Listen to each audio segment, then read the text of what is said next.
sending out the signals for the Baltimore Colts. Unitas gives to Amici. The Colts are the world champions. Amici scores. It's amazing, sensational, dramatic, heart-rending, exciting, thrilling finish in the history of college football. California has won the big game. 5 seconds left in the game. Do you believe in miracles? Yes! This is Phil Steele. This is Mike Burnham. This is Wes Durham. This is Mike Ashley. Hi, this is Chuck Foreman, number 44 of the Minnesota Vikings. Woo, mercy, this is handsome Jimmy Vane, the Boogie Woogie Man. This is Coach Fry with Virginia Tech Football, and you are listening to Big Dog Sports Talk. Are you ready to rock? Are you ready to roll? Okay, let's do it. You're in the doghouse with Rick Watson on Big Dog Sports Talk, presented by Pulaski County Sports and Entertainment. Join us in the Family Fencing Studios and chime in on the McClellan Chiropractic chat line. He's keeping cool with help from Little River Heating and Air, but this show is straight fire. And now, the big dog, Rick Watson. Hey, good morning. How is everybody? Happy Thursday to you, wherever you might be. We are 13 subs away from 500. Let's go. Let's go. Thanks to everybody who has been promoting as such, too. It means a lot. A lot of people have been sharing my post. I've been trying to keep everybody updated on the BDST Facebook page. So thank you so much. We're getting there. That is, of course, the first big benchmark. Whoops, benchmark. Could be a benchmark. Who knows? For a YouTube live channel. And I've been reminded about it for the last now 5 weeks. But we're averaging about 100 subs a week. I think that's amazing. And I owe it all to you. Thank you. Let's get there. Maybe we can get there today. That'd be great. Please spread the word. Remind people that it's free. Coming up today on the program, Andy Bitter joins us from Tech Sideline. You know, there's a divide right now over the Tech Sideline folks with what's going to happen with Babcock. We'll talk to him about that. Virginia Tech's going to be playing in the Duke Mayo Classic in 2031. I know we can't wait to look ahead 6 years because, you know, nothing's happening now that needs to be taken care of. But, hey, that was announced. So we'll talk to Andy about everything and get his opinion about it and may even talk about Wofford. I don't know whether we will or not. It's Wofford. And Tim Thomas joins us from the Tech Lunch Pail. We haven't had Tim on the news show yet, but he wanted to give his opinion, and this is a good outlet to do that. And then Dwight Vic, once again, today. So we got a lot going on, man, just for you, guys and gals and everybody. Join us in the McClellan Chiropractic chat room. We would love to hear from you, and hit us up on our professional Door Incorporated text line, 540-391-0788. So we have a lot of things to get into. Let me do this now for BDST legal counsel, Richie Davis. There are a few people in the world I have more affinity for than RD.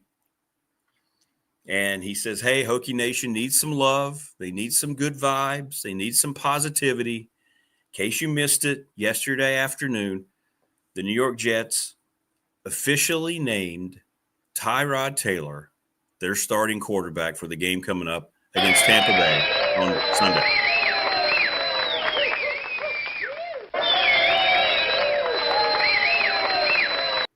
Tyrod is a great dude, and it's good news. He has been a great journeyman. He's accepted every role and every team he's been on in the NFL. He's going to do a really good job for the Jets. The Bucs are wearing those throwback cream unis. Oh, so nice. It's going to be a great-looking uniform matchup, if nothing else, but you get to watch Tyrod. And I believe that Richie and I gave Tyrod his little push in his career when we went out to Lincoln and he played so well against Nebraska. It was all us. Morning, Paul. How are you? Prometheus, good morning. I can't stand Whit not being held accountable, he says, for what he's done. Kind of feels that way right now. But there's a lot of ambiguity, still a lot of things out there in the wilderness. So we'll see. We'll see. But yeah, it's interesting what's going on. I hear it from people bouncing around. This thing's being paid close attention to by other coaches, former coaches. it's interesting to get their take. It helps me kind of evaluate how I feel about it too. So it's kind of nice to have some people that know how things should look. And then they look at what's happening right now and they're like,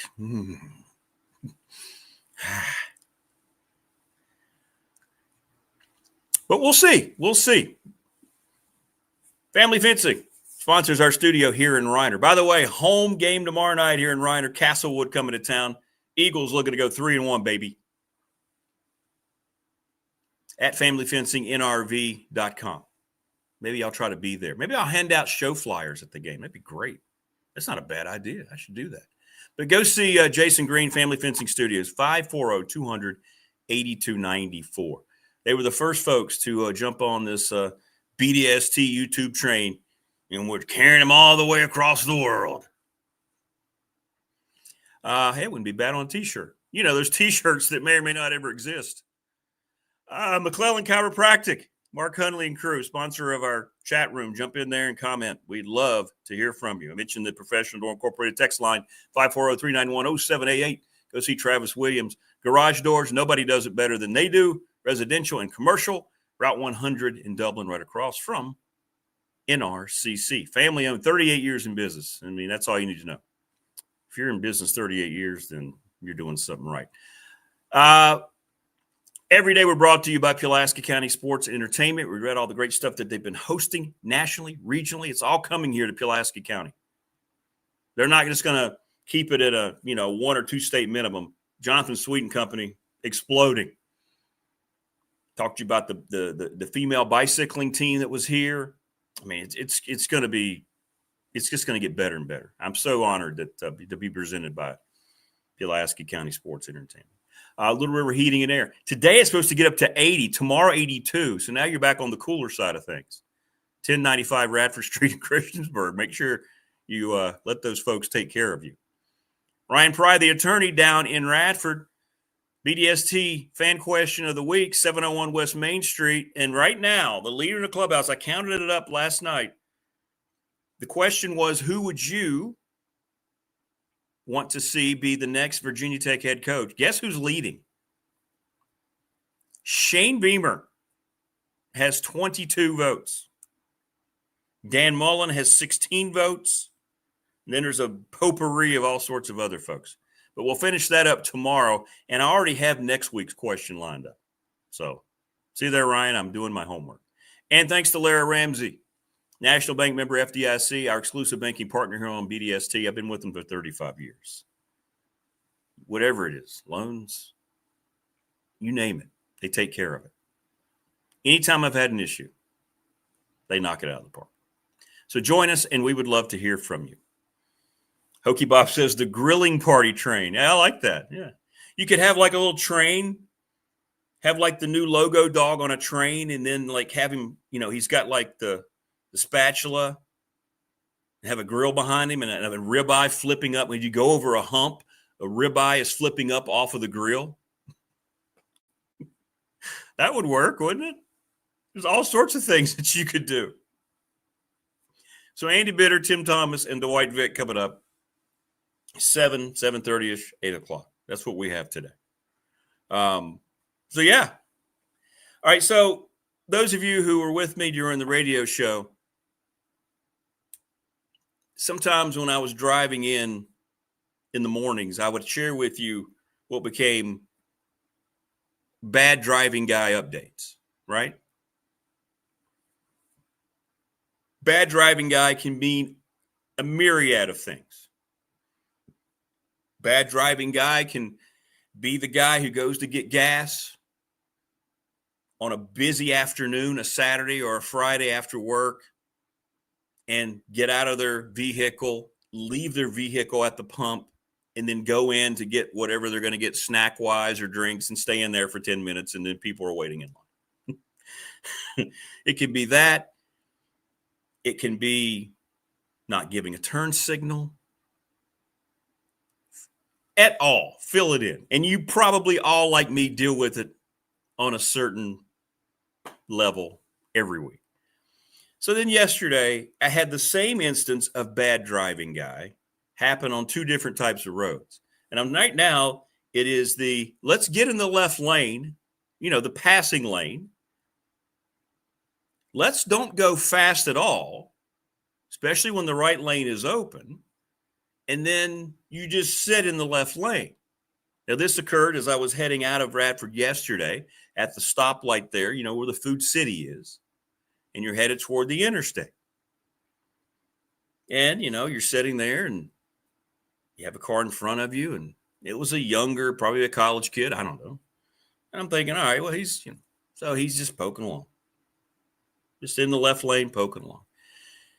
And then what exasperates it more is when you go around the guy who's slow. You're like, all right, this is frustrating. Get out of the lane. And then they try to speed up. Explain that to me. Why is that the mentality? You're the one causing the problem by being in the passing lane, but yet you're dragging. And then like, okay, well, I can either tailgate you or I can go around you. And then when you try to go around them, hey, you're not going to pass me. What? Is it a sign of your masculinity being challenged? I don't know. So, he tried to do that. And of course, in the mighty Jeep Gladiator, you just tap on the gas a little bit and that little 6-cylinder fires up pretty good. Went right by him. Boom. May have given him a very stern look in the rearview mirror that he called. Then he kind of dropped back after that. Because it's one of those, I got around him, then I cut right in front of him. I was pretty mad, actually. I get too angry over things like that. And then it happened on the interstate. I had to go to Roanoke yesterday. Trip I didn't want to make, but I had to make. But anyway, and there it is. And this one. This is everybody. Interstate, left lane, traffic is slow. Trucks need to get over. You have to kind of have some give and take. It's not all your road.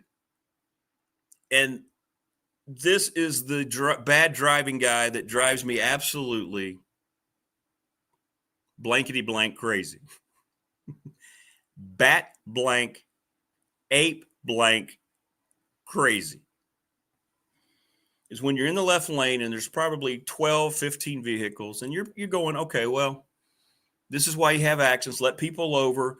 Let them do their thing. Let them just chill. You're on the interstate together. It's a road you already don't want to be on. I made the mistake by not going through Shawsville and Elliston through 100. I made that mistake. That was on me. I came back that way. But then you have a bad driving guy who speeds up beside you on the right? You know what I'm talking about. Then they realize the traffic in the right lane is slower than the one in the left lane.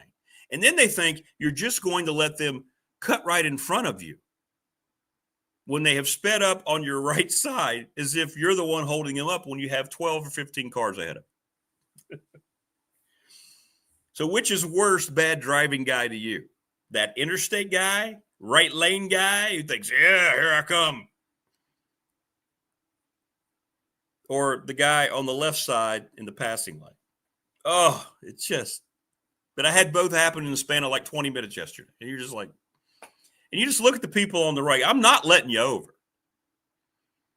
You're not going to cut in front of me. I mean, I don't care if I'm driving like I'm in a draft in Talladega. I don't care if I'm bump drafting the Subaru in front of me. You're not going to get around me. Sorry. You're not coming into my lane. Road rage guy, Paul says. It's just crazy. It's just crazy. But what it does you a lot of good when you see nobody's letting the guy on the right side of the interstate in, and then you look back later and you see him like 30 cars back. You're like, yeah, if you'd just been patient, stayed in the left lane, you'd have been fine. You'd have been just fine. I don't get to talk about bad driving guys enough because now I'm not driving to do the show. I just come downstairs. Tebow says, don't go to Blacksburg. You'll get postal. Traffic sucks. No parking. People walk out right in front of you. I avoid that place like the plague. Yeah, when school's in session, well, they have what? Almost 40,000 students. I get that, Tebow. I get it. 100% I get it. Hit me up, by the way, on the BDST professional door text line. Man, oh man. Nothing worse than bad driving, guy, in those two instances. But the one on the interstate really is the one that it just, we all have our breaking point. A man's got to know his limitations. Dirty Harry, by the way. Fourth and Goal show is up and running on the channel, by the way. Myself and Jermaine Farrell. We recorded it yesterday. Actually, we had to go live because this studio, and let me just give you a heads up. This studio that I use, it's called StreamYard. It's wonderful. It's been a wonderful, wonderful discovery. And I had done my research before I came back. It's been having some quirks the last few days. And one of them was yesterday, I couldn't do any pre-recording. So we just went live. So it debuted yesterday. It's up now. You can still watch it like always. The last recording we were able to do was the Sports and More podcast with David Smith. So if something happens, just stay with me. We reboot. That seems to be working, and I'll be back in a couple minutes, 2 minutes tops. So if something happens, just don't leave me. I'll be back.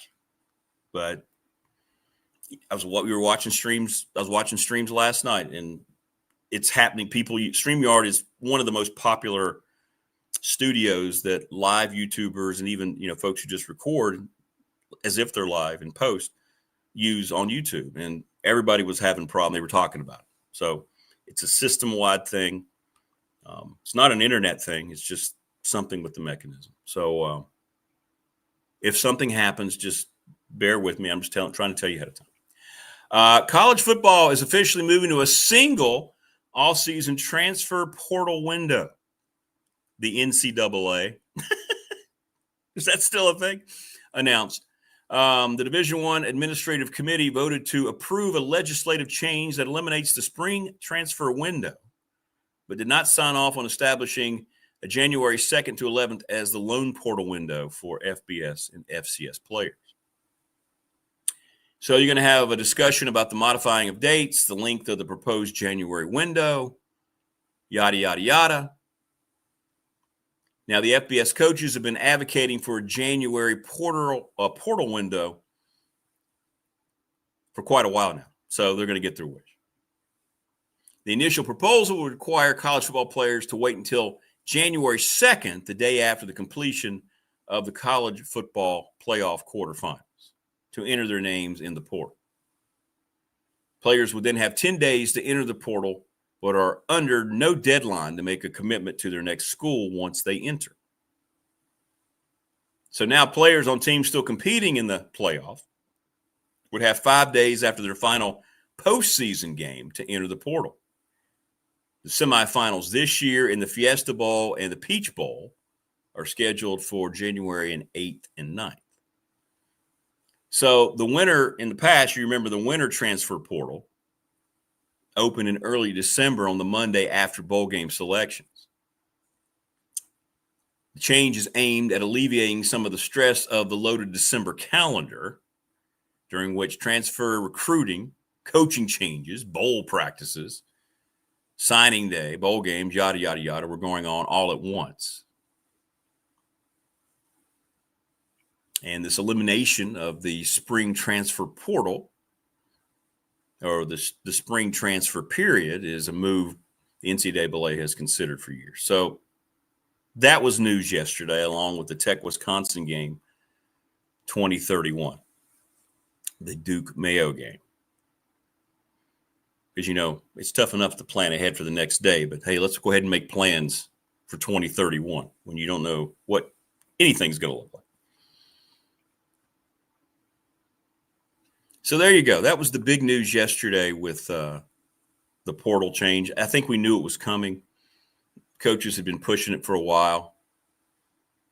So it makes sense. Makes a lot of sense. And maybe things are starting to, maybe some sense of, maybe a little common sense is starting to creep into things out of necessity. Maybe not, but feels like maybe things are just so twisted upside down. You're looking for anything to try to create some kind of normalcy. That's where we are.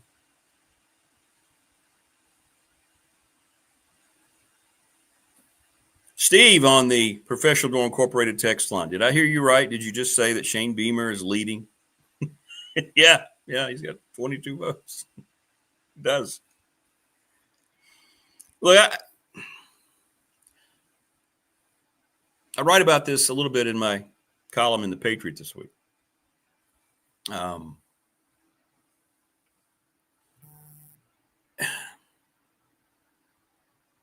I understand anything that you want to hold on to go back to that era, if you're a Tech fan, especially right now, because nothing's good right now surrounding Tech football. But that's not going to be the fix that you might imagine it's going to be. First of all, let's look at the realistic part of this. Shane Beamer didn't get a sniff when the job was open before. I think he was very interested in talking. I don't believe any of that happened.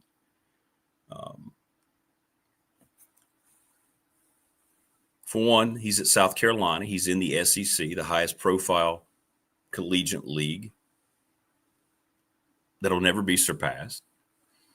And as long as he's employed and has a contract, why would he ever consider leaving all that? He's going to have resources there. It doesn't matter what Tech puts in place. They're not going to match South Carolina's resources.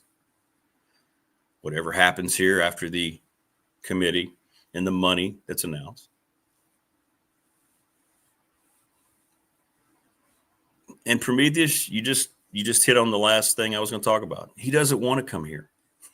He doesn't want to be here. The one thing I like what he said, he appreciates his dad's legacy here. Now, he coached under him here. That's different. He was learning, and his dad gave him a chance, and he's made the most of it. He doesn't want to come back here. I mean, I don't know how else to say it. He doesn't want to. And I think it's just the last name. You may have known him when he was growing up, and I get that. I understand that. But you've got to just completely think differently about that whole scenario. Prometheus, it's a great question. Who is going to pick the committee? I mean, he's not talking about the NCAA crap. I'm talking about this committee for Virginia Tech. I'm guessing it's going to be the two gentlemen, the high level donors. Can't imagine and see, this is what I'm talking about. This is the ambiguity. This is what it has been created by this whole, Witt's going to stay, apparently. You heard David Teal. He really thinks he's going to stay long term, but he's not going to have anything to do with. I don't know. That's a great question. I'll ask Andy Bitter that question. He might know. He might have some insight. Because he's following, Tech football behind the scenes every day. I'll ask Andy the question, Prometheus. That's a great name, by the way. Prometheus is gardening and cannabis corner. It's a great name. We'll give you a free plug, brother. If you want to sponsor us, let us know. We'll do some on-air testing.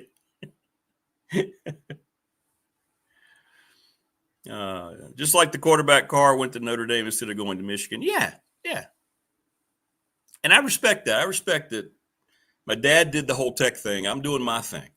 At some point, you value your last name and you value the legacy, but you want to do your own thing. He's just going to always be following his dad's coattails. And I don't think he'd be the right guy for the job. Just tear all that away. I don't think he'd be the right guy for the job to begin with.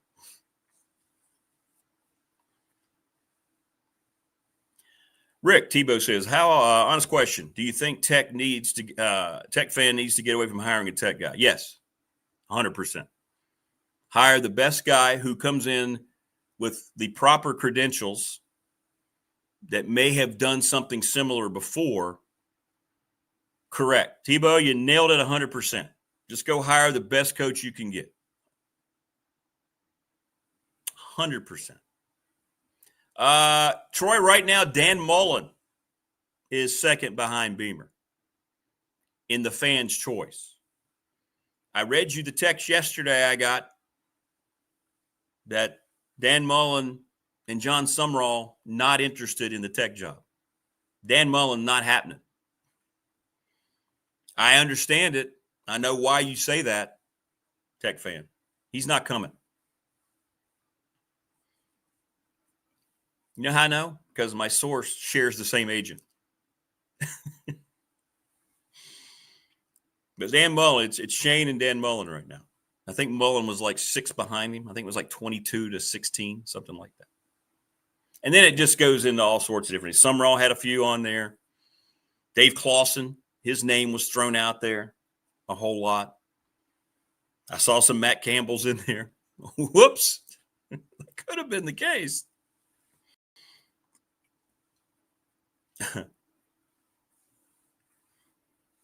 So we'll see. I keep getting questions about it, and I know, Andy's been paying a lot of closer attention to that. Situation at JMU is being looked at very closely. I'm just being honest with people, and I'll be honest with you. I'm not even in that mind frame because I'm still trying to wrap my arms around what the athletic department makeup is going to look like. Another text I got yesterday. I was asking someone prominent in the coaching circles about, here's the noise that's coming out. Here's what's happening. This is what I got. And I'm sharing with you. I don't claim to know anything, but I'm just sharing with you opinions, and this is how it's being looked at. This is the quote. They, Virginia Tech, are chasing their tails. Hire the head coach. Let him hire a recruiting guy. Money isn't that complicated. If you've been around the NFL, you can get it done. This coach has been around the NFL. Heck, I did hours last year talking about the money distribution to buy players. Had a budget, went after guys that I knew we could get. But it's interesting how it's all being looked at from outside sources. So we don't know how the dust is going to settle, but right now it looks like at least some of the opinions, and Andy has the same opinion as Teal, that Witt's going to stay long term, which, it's not a personal thing. I don't understand how that's going to work. I think a lot of ego has to be pushed aside. I think a lot of submissions have to be given. They're diving into this GM model. This same source said Tech's going to do that. They're already putting it out there. I don't know how the process of who gets hired, who is going to work. I don't know. And you're going to have the right people that can work together. That's why this has to be an exact fit. This can't be a kind of fit. And I had some people say, well, and your thought processes on the professional door text line are correct. So they're saying, why would the college GM hire be any different than the NFL GM hire? In other words, most of the time, the NFL will have a general manager. If they have to fire a head coach and a general manager because the program in the NFL is terrible, right? They will bring in a GM, and that GM, though, will go out and find his head coach, who usually has some kind of relationship or history with that GM. Some connection, some philosophy they share.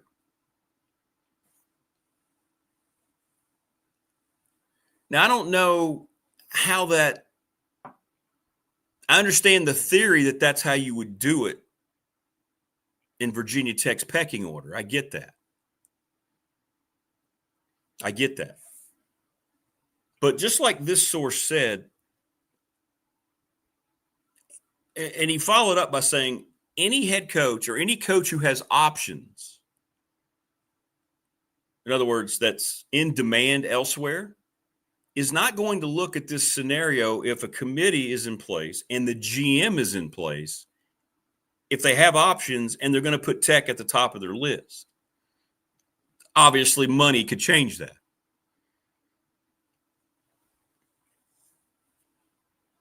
they want to come in and hire their own guy. Committee, okay, that's fine if that's the route you want to go. Interview coaches. But I know if I were in charge going forward, and I understood how important this has to be right, whatever resources you want to utilize, and they're going to have the financial resources to back all this. That's going to happen. David Teal said they already know. They've got the money. It hadn't been announced, but the board approved what Witt wanted. I would want my head coach to then come in, maybe still work with the committee, and then you go about finding your GM. I would want my coach to feel like this is his program. You're going to be more invested. If you already have all these things in place, this isn't the NFL. It's an NFL model, but it's not lined up in sync with the NFL. These GMs don't go out that are already in place for the National Football League for all these clubs, and they don't just go out and randomly interview people they don't know. These are connections they have. Now, that can also happen with a collegiate GM. You can have a GM, but here's the thing. General managers in the NFL have already been in front offices for years. So they know so many people around the league. They've worked at so many different places with so many different coaches, assistants, sitting head coaches. The GM position in college sports is brand new, right? Some programs are ahead of the curve, but it's brand new. It hasn't just been something that's been there. It's being rediscovered every year. It's set up differently, right? At every program. These aren't people that are, in many cases, just veteran folks that know so many coaches. Now, there might be instances where that's the case, but you see what I'm saying? The structure's different. And I just relate it to Radford. We just hired Zach Chu over the spring. His first request, I'd like to have a GM and I'd like to hire him. That made perfect sense to me, as opposed to saying, here's our GM, you're going to go work with him. Okay, I will, but I don't know this person. And then so it's just a step that you're taking out. Look, if a committee ends up being the right way to go about finding a coach and you have people that know what the hell they're doing and you get that guy in who wants to be at Virginia Tech, that's great. But I think at that time, show him enough respect to say, this is your program, coach. Who do you want to get for the GM? And then they work cohesively. Because all these guys are going to have guys they think are right for the job. And that's the difference, in my opinion. Let me know yours. I value your opinions. Good morning, Rodney. How are you? Pat Fitzgerald's a thought. This is Wayne talking about a coach. But anticipate someone will become open the next 3 months. Correct. Hot names on the final list, by the way, will pop up and you're not even hearing about them now. Correct. 100%. 100%. Tebow says, you want to fix it, have someone in the athletic department call Howie Roseman. Problem solved. Yeah, why not? You got all this money. Get as many consultants as you can. BT is acting like this is a complete rebuild, but keeping with. This is so bizarre. Bingo. It is a complete rebuild, but yet because of comfort, because of relationships, you're taking a guy out of what is the chief role of any Power 4 AD along. Well, making money, raising money is the chief role, but getting football hires correct so you can help propel making money is the second biggest thing. And he failed. Now he's going to succeed on the money ask. And maybe that's why he's getting this opportunity, apparently. I don't know. What coach will want to come work in a situation like that? I just read you the text. No coach that has options will. I'm not saying that. I got a guy who's a Power 4 coach for the last 30 years telling me that. Rodney Young, here you go. My Tar Heels hired Bill Belichick. He brought Michael Lombardi as his GM. They were together in New England, yes. Not a big Lombardi fan, but he got his guy, correct. You think somebody was going to tell Bill Belichick, oh, here's your GM. Here's your 30-something GM that you're going to work with. I'm not going to come there. I'm not going to come to Chapel Hill with my 23-year-old girlfriend. I'm not going to do that if you already have a general manager in place. I want Lombardi. Go get him. That's my GM.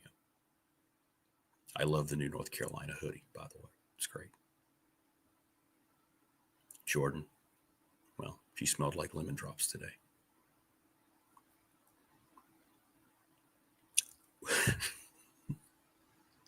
Actual press conference interview from Bill Belichick in preparation for UCF this week. Wayne says, as long as I think it's funny. Isn't that essentially a demotion for Witt? You have him drop out of the loop of football, and he just deals with money making and the other sports. Correct. Something is not adding up. Correct.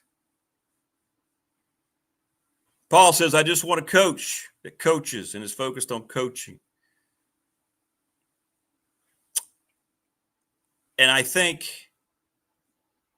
that's why the way that I believe it needs to go is the way it needs to go. Now, Tech may think differently. It sounds like that's what they're going to do. Sounds like they're going to have a GM that the coach then has to come in, and if they don't know him, and maybe they will, maybe that'll be one of the qualifications the committee looks at, right? If they name a GM before the coach, maybe, hey, what kind of relationship do you guys have? Do you know each other at all? Maybe that'll be consideration. We don't know. We're all just speculating because everything is just so clouded right now. We don't know. The stability of the ACC moving forward will be a factor too. Yes, Matthew. All the big brands are leaving the ACC. I mean, I don't know how to sugarcoat that anymore. Before the next TV contract, the league is going to be completely different in 3 years. And I've told you what I feel. I feel like Virginia Tech will be part of the Big 12. The ACC is not going to look anything like it does now. They're gone. Clemson, Miami, Florida State are gone. Virginia will be gone. There's going to be one more massive realignment, changing of the scenery, and then it's going to sit there maybe for 20 years. The SEC and the Big Ten are working on it right now together in cohesion. Who do you want? Here's who we think works out. Boom. They're already working on these contracts, folks. Don't think otherwise, because they are the ultimate alliance.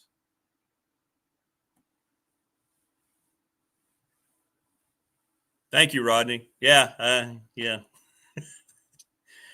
I've gotten more requests for T-shirts, and I'm just kind of in a holding pattern. But yeah, we're working on it. We'll do the best we can. I appreciate your guy, but I got to move on this. I got to move on this very soon. I got to get the T-shirt thing done. And if I need to go elsewhere, I need to figure that out. So let me know, man. Thank you, Rodney, for checking on that. So the McClellan Chiropractic chat room is popping today, as is the Professional Door text line, as always. It's great. This is what's so cool about being back. I missed interacting with everybody. You guys and gals teach me as much as, well, I'm not teaching you a damn thing. I just talk. But getting your opinions help shape me and how, I think things are going down. It's kind of cool. So that would be my order of it. I can't tell you what Tech's order is going to be. And we don't know from a day-to-day what's going on. But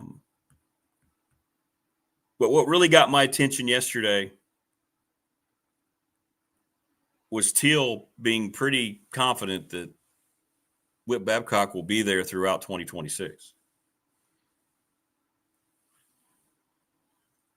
And I don't know how fans and donors are I don't know how all that's going to be handled. I don't know how that's going to be said. You think there would have to be a statement at some point instead of just sliding that in there, But just know this, everybody over there understands the sense of urgency. It's got to be correct. It's got to be right. And I don't know, and I appreciate the questions I get on our professional door text line about the GM. I have no idea right now. I don't know. I don't even know if they know. I'm sure they have people that are reaching out. It's like any job opening, right? Tech's getting flooded with probably agents calling for coaches and probably agents calling for GM potential. Who knows? Like I said, it's a relatively new position in college football and basketball. But again, I can speak on it a little bit. Zach Chu went out. He had a couple guys in mind that he had prior relationship with, that he trusted with his new program at our place, and he hired him. And they have a seamless transition going on. You see what I'm saying? What if we'd had a GM that we wanted? New coach came in. Hey, here's Stanley. He's our GM. Have you two ever met? No. Stanley, do you know anything about coach? No. Okay, why don't you two go have lunch and see if you can kind of work out a cohesive relationship? It just seems weird to me.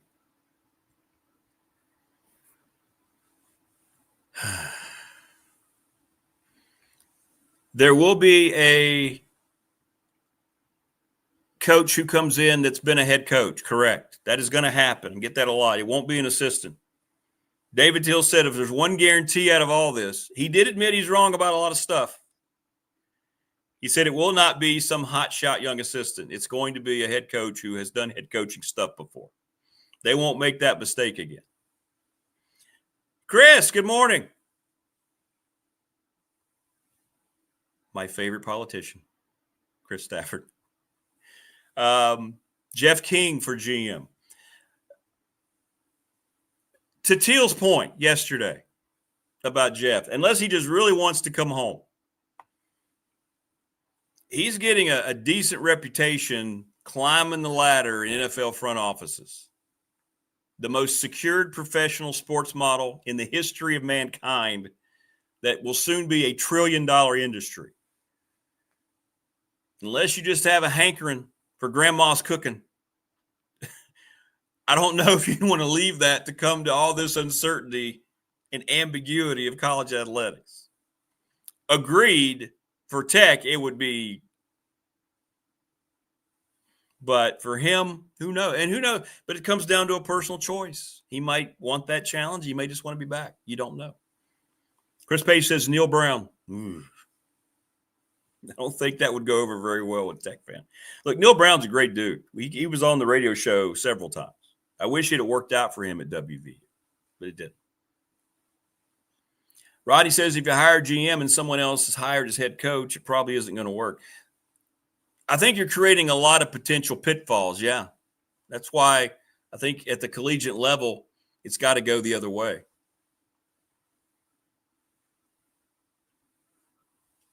But most of the ADs do not have a relationship previously, Paul says, with a head coach.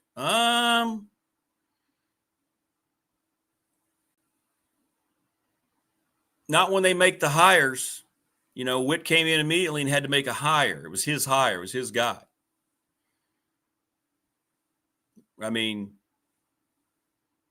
true, if he comes in, he's got sitting coaches that are doing well. He doesn't know them, but if they're having success, he's going to, they're going to end up working well together because he wants them to continue to have success. But every person going forward is going to be somebody that he's familiar with. Yeah. When you make any hires, any job, you may not know your boss, right? Yeah, but this is a much different thing, I think, because this is all a new landscape too. I mean, the whole thing is just the money's going to be there, which is the best news. Is the fact you're not going to have to worry about money. We know that's going to happen. Teal spilled the beans on that yesterday, so that's great news for Tech. But in this case, there's so much ego. And Paul, in sports, I mean, my goodness, whether it's the AD, coaches, I mean, there's so much massive ego over there. And there has to be confidence. You have to have that to think you're going to go in and win and make things happen. But I'm telling you, it's going to be interesting. It's going to be very interesting. And, like I said, you may have a guy who's just grateful to have an opportunity at a Power 4 who will just say yes. But then again, if you have a guy who's accepting of everything, let's say he comes in after the GM is hired and he doesn't really know much about the GM, how does that relationship evolve? It's just another aspect that you don't want to get in the way of the immediate. And to me, it just feels like if you hire the coach first and let him find his guy, then you can immediately get to work because you're on the same page. Does that make sense? And this is just my opinion. Hey, Steve, you know what I'm all about. You know what I'm looking for. Here's our budget. You know the kind of players I want. You know how I want to run things here. Yeah, oh yeah, coach. Yeah, I've known you for years. Let's go do this. That's what Coach Chu did with his choice. Instead of coming in and having to go through the weeds and get to know somebody and draw out plans. Here's what I'm going to do. Do you understand? Create a process that doesn't need to be there. Does that make sense? I don't know if Virginia Tech football is in a place to where it has that much time to create a process that doesn't need to transpire. That's just my opinion. Now let's everybody. We don't need to keep talking about Jimbo Fisher. It's not going to happen, and you don't want that to happen, Tech fan. You just don't want it to happen.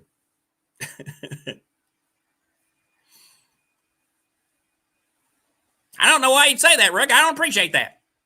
I think I'd be great there in Blacksburg. Heck, I was able to do it down there at Florida State, down in Tallahassee.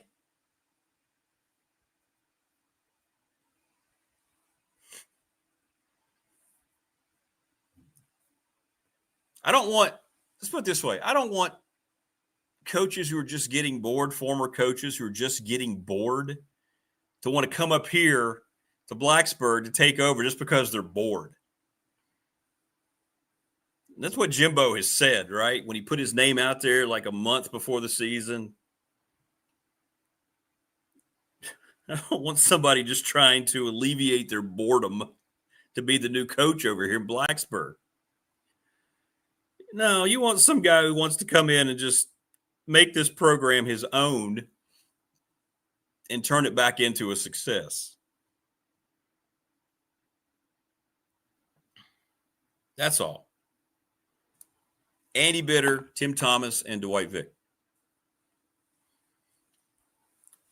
Hit us up on all of our different communication avenues.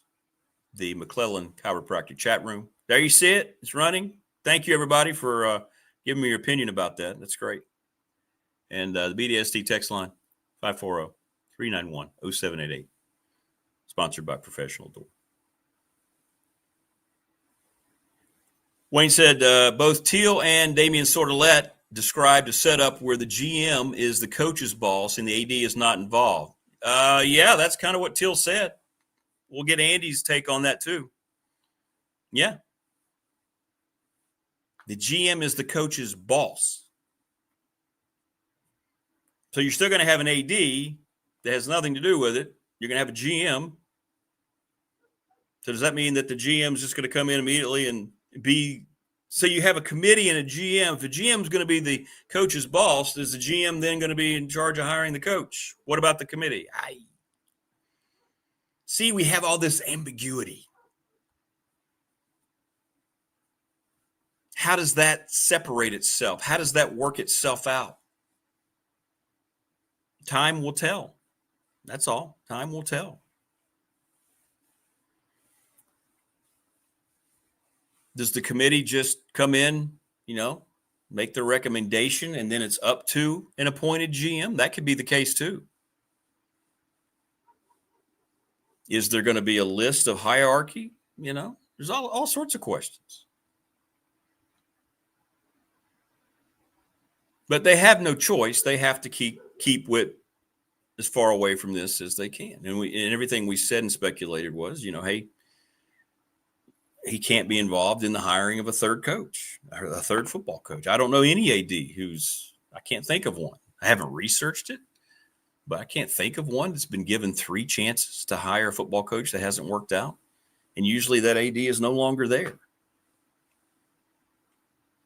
But if he's willing to do that, and he's so good in maybe the money ask and the acceptance of that, maybe that put him over the top a little bit. And you got to keep in mind the relationship that he has with President Sands. It's a very strong relationship, as Teal pointed out.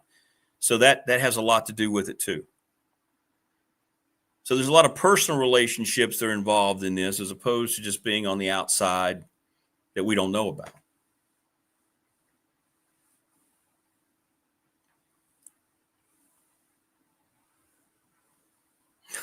Rick, since you were close to Selma, hire you as the head coach and bring Selma in as a GM. Yeah, we could do that, but we wouldn't be at very many games. You know what I'm saying? Yeah, you know what I'm saying?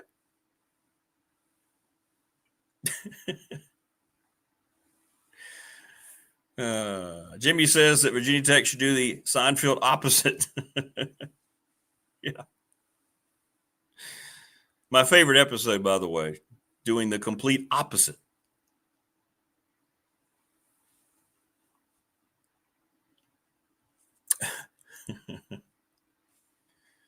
No doubt about it. By the way, I got to.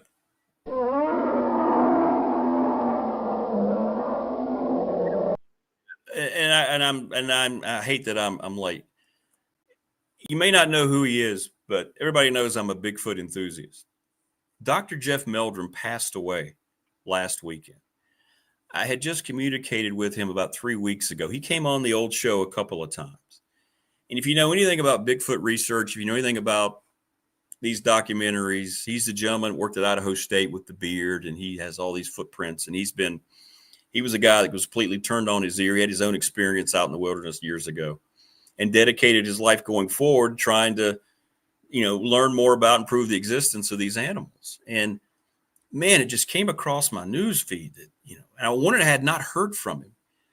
And he was diagnosed, I don't know, maybe about the time I'd reached back out, they had some type of brain cancer. And then he passed away like 2 weeks after he found out. So sad.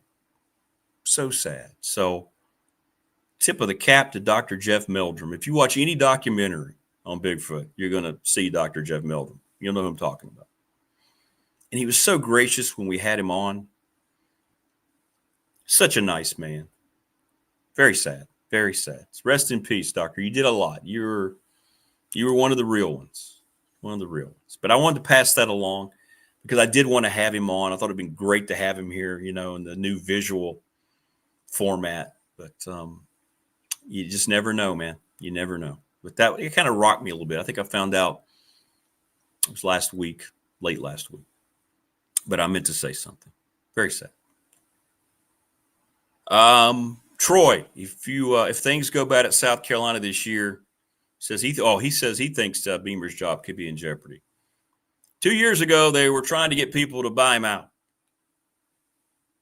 He won last year. They just missed the playoff. He got an extension. So I don't think his seat would be hot and on fire yet.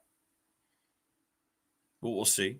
Tebow says Chris Krollman said John Rakovic, the rector on the Board of Visitors, will play a huge role. Yes, he said that here on the program. Yeah, 100% in revamping the athletic department. Yeah. Well, I already have Tebow. He said it when we had him on earlier this week. Yeah. Okay, Bob says Woodbooger says rest in peace, Doc. Yeah, sad, man, sad. Thank you for all the condolences for Dr. Meldrum. And the thing about it, he was going to come on. And I guess he had just found out, now looking at it, he probably had just gotten the news. He was looking at, in October, but then his condition worsened and worsened and worsened. And I think he went bedridden pretty quickly, hospital ridden pretty quickly. So, but anyway, that would have been fun. That guy did a lot, man. He did a lot. He took a lot of ridicule too. The scientific community is supposed to be open to anything. They discover new animals a lot. There's been a lot of new animals since the 60s, the 70s that they find out, oh, what's this species? Yet anytime you bring up Bigfoot and all the potential, there might be something out there. you get ridiculed by the, it's just because of the hoaxes and because of all that stuff. But, science, that's one thing. One of the last messages he had when he was on the radio show was, science. He goes, I'm always amazed that my colleagues, all we worry about is trying to create all the possibilities of this universe. Yet when it comes to that, to the existence of that Bigfoot, they immediately just go in denial and throw it away. So, yes, rest in peace, Dr. Meldrum. Terrific dude. All right. So keep the comments coming on our McClellan Chiropractic chat line. It is exploding as always, and also on our professional door text line. Speaking of great individuals, and I know he loves getting up early talking to me, he is Andy Bitter, the lead football beat writer for Sideline. Good morning, AB. How are you? I'm pretty good. How are you? Doing okay, man. Sort of a busy week. Yeah, a lot going on. How you doing, man? How you holding up? It was like a good 72-hour run of just nonstop work. I'm sort of working 3 jobs right now, in addition, like the teaching thing, and the working with AMAC doing the baseball card stuff, and it's just like it happened at once, and it was just constantly going, and I'm like, this is rough. And you knew it was going to come to a head at some point, and it happened early. So I'm looking forward to Friday. I've cleared my schedule on Friday so I can sleep. Is it bad when you clear a whole day? So you're like, I just want to sleep. I don't want to do a single thing. I want to sleep all day. No, that's fair. Turn off the phone, honey, take care of the kids. I'm just going to lay down for about 12 hours. Send off to school and just, I'm going to go back to bed. Well, take us through it. I mean, it was obvious, I guess, as the game went on and it was following your text, you kind of had that vibe immediately, didn't you? How things kept getting worse and worse, that the announcement on Sunday was going to happen. Yeah, I mean, I barely watched the game. As soon as it was with 28-0 at halftime, at that point, I didn't watch a single bit of the second half. I'm just writing the game story to be done, and I'm writing the Brent Prize to be fired story, and I had another story ready to go that is not run that I don't know if it will. We'll see with that, but it was so obvious what needed to happen at that point. You're 3 games into the season, and it feels like the team has had no effort. When your coach's job is on the line and they go out and they play like that in the first half, what's left to see for the season? There's no reason to continue this. It's going to be just a long slug through the rest of the year. You're not going to have anybody showing up for home games at that point. You have to give these fans some kind of hope or direction that this thing can, I don't think they're going to turn around and win the ACC, but turn around and compete. I mean, they didn't compete for 4 straight quarters there, outscored 62-0. That's a team that has quit on their coach at that point. There's not given the effort for their coach. And if that's the case, it's time to move on. And I'm not personally, I don't think really changing coaches mid-season does much. I don't know how, I'm not a big fan of doing that. Yeah. But I felt like Virginia Tech was left with no choice. When your team is playing like that, the situation has got out of hand and you got to do something. Yeah, 100%. I agree. You don't want to do that. Maybe it doesn't make sense, but you're right. That was striking to me, is how they quit when they fell behind by 3 touchdowns. And they did. People said they felt like they did. They kept playing hard. I didn't see that at all, actually, watching the rest of that game. Yeah, I mean, they scored. They're doing onside kicks. Kyron Drones is still pitching it around. He's running around. So the effort came back, but the effort came after they were down 31-0. Right. Right. Right. You can't do that. You can't show up. You can't come out of the gates like that. And that's the effort you give when your coach's job is on the line. So it just tells me that, either the players were not receptive to whatever kind of messaging they were getting to come out and give their top effort in the game, or Pry had just lost the ability to motivate this team. Whatever the case it was, that means the head coach has to go, because, there's 9 games left. You've got to try to make something out of this season. I think the timing, you got an FCS game this week, then you get into ACC play. I mean, if you're going to do it now. Give this interim coach a little bit of runway and perhaps see what you can do here. And I had speculated, it made a lot of sense, didn't it, that Philip Montgomery would be bumped up from the assistance role, offensive coordinator. Since he had been a head coach, it makes perfect sense that he slides. Yeah, the more I thought about it, I kind of thought J.C. Price would get it again because he had done it.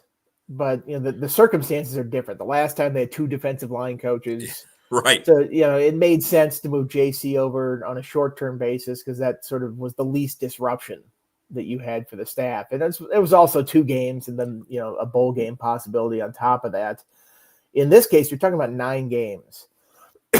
and part of Pry's downfall was that he had never been a head coach before. He kept making mistakes that first-time head coaches made, whether it's hiring or on-field stuff. Phil Montgomery's been a head coach for 8 years. So if you're like, well, we need somebody who's done this job before. You got JC who's done it for three games on an interim basis, or you've got Montgomery who's done it for 8 years. Even though he's the offensive coordinator, he's called plays in the head coaching role before. I think this setup made sense when you step back and look at the whole thing. Well, going forward, I'm just going to tell you now that people here that I've heard from are not happy that it feels like Witt's going to stay employed. I know that's kind of split. Will was telling me you guys are kind of split on your opinion how this thing's going to look in the future. But what's your take, first of all, on that? How can he exist now in the department when they still want to hire a GM? Obviously, they're going to do that. They're going to get the committee and all this with the new head coach. How do you see this thing kind of organizing? Yeah, I mean, it's not necessarily my opinion. It's my reporting. If who I've talked to that has told me that it's going to be that way. That might not be popular among the fans. I'm catching a lot of flack about it. For the record, David Teal also on that side of the argument. So I feel a little bit better when David Teal is hearing the same things that I'm hearing on this thing. I mean, if they were going to fire Witt, and believe me, I have the story ready. That was the other story I was writing over the weekend. It's in the system. It's ready to go if it does happen. Why wouldn't they have done it Sunday? Like, what would be the point of keeping him at this point? If you're making a change like that, a regime change, you would probably lop off the top 2 parts of it. And they didn't do that. So it's interesting. I know they have this thing up at the end of the month, but sort of Witt's role is done in that. He's made the presentation. Now it's in the Board of Visitors court to do something about it. So I don't know necessarily that you needed to keep him if you wanted to eventually get rid of him. I think President Tim Sands and Witt have a good relationship. I don't know if at this stage of his tenure, President Sands wants to start over with another athletic director versus somebody that he knows in that spot. But I think the key in this whole thing is the restructuring that's going to happen in the athletic department. They're getting a GM. I mean, all signs point to it. I think that's going to be part of, they're asking for more money from the school. Okay, here's $45 million more a year, whatever the number is going to be. You're not getting that money just, with no strings attached. You're going to have to make some changes here. So I think the whole key of this is, Witt is going to be detached from football, essentially.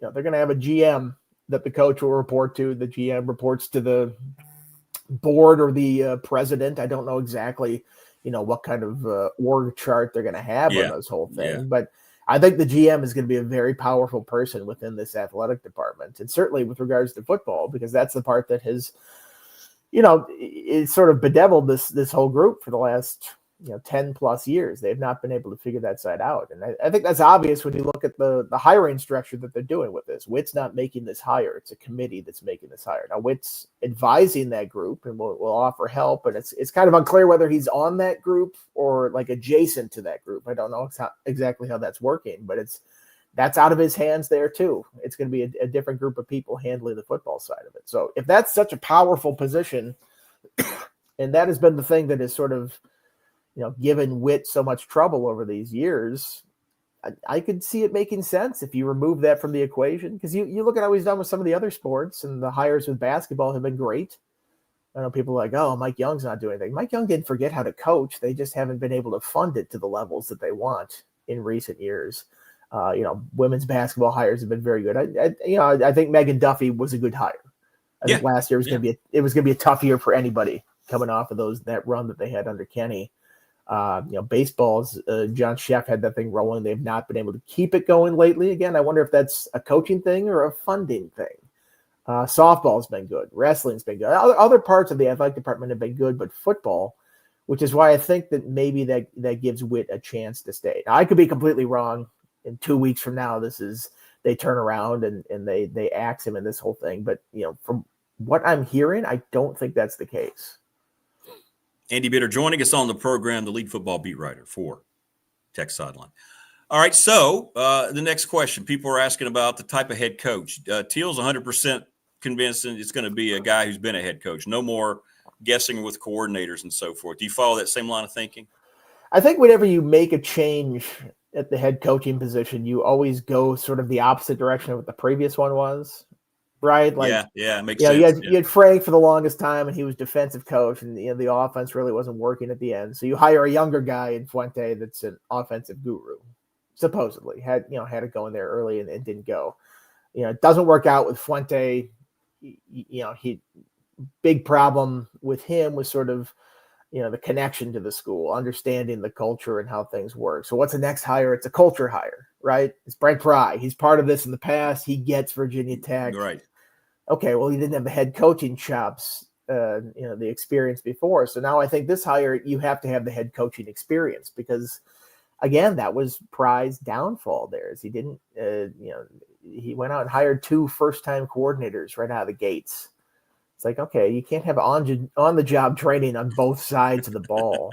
Right. And, people are like, oh, you're second guessing. It's like people first guess that. When that happened, that was a question right off out of the gate there. You wonder if they hired, Montgomery and Cephas right away, and not like they've been tearing it up this year, but you wonder if they've hired guys that have done this before in 2022, how this might look 4 years later or 3 years later now.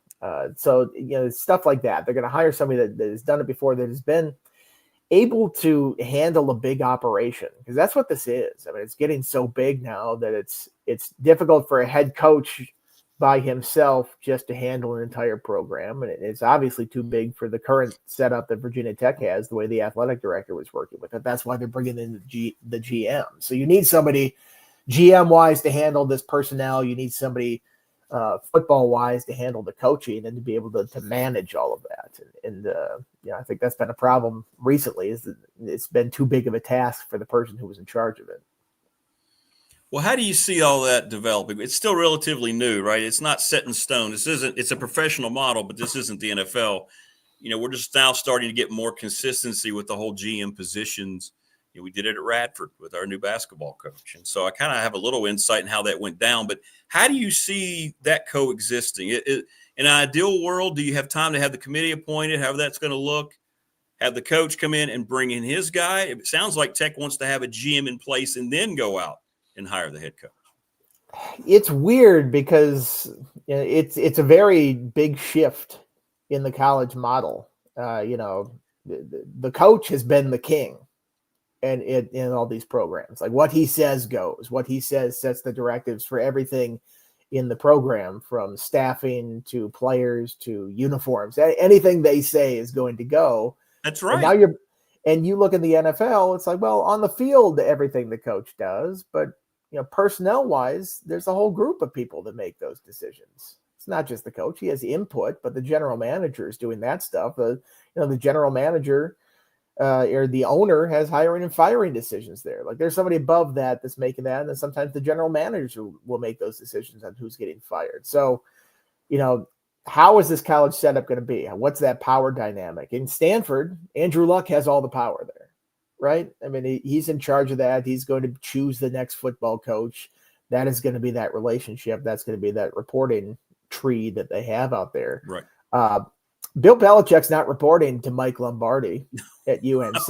No, That's a much different general manager dynamic that they have there. I think Ron Rivera at Cal is similar to Andrew Luck. So I would imagine the Virginia Techs might look closer to that than the Bill Belichick model, when the coach is still in charge of everything and the GM takes all of his directives from that. Maybe a little more closer to a power balance between the two, but I think if I were doing the search, I would get the GM in place first and make sure that the head coach can work with that GM, because that's going to be an important relationship. You can't have friction between those two things. You talk about alignment all the time in these things. You need those two on the same page.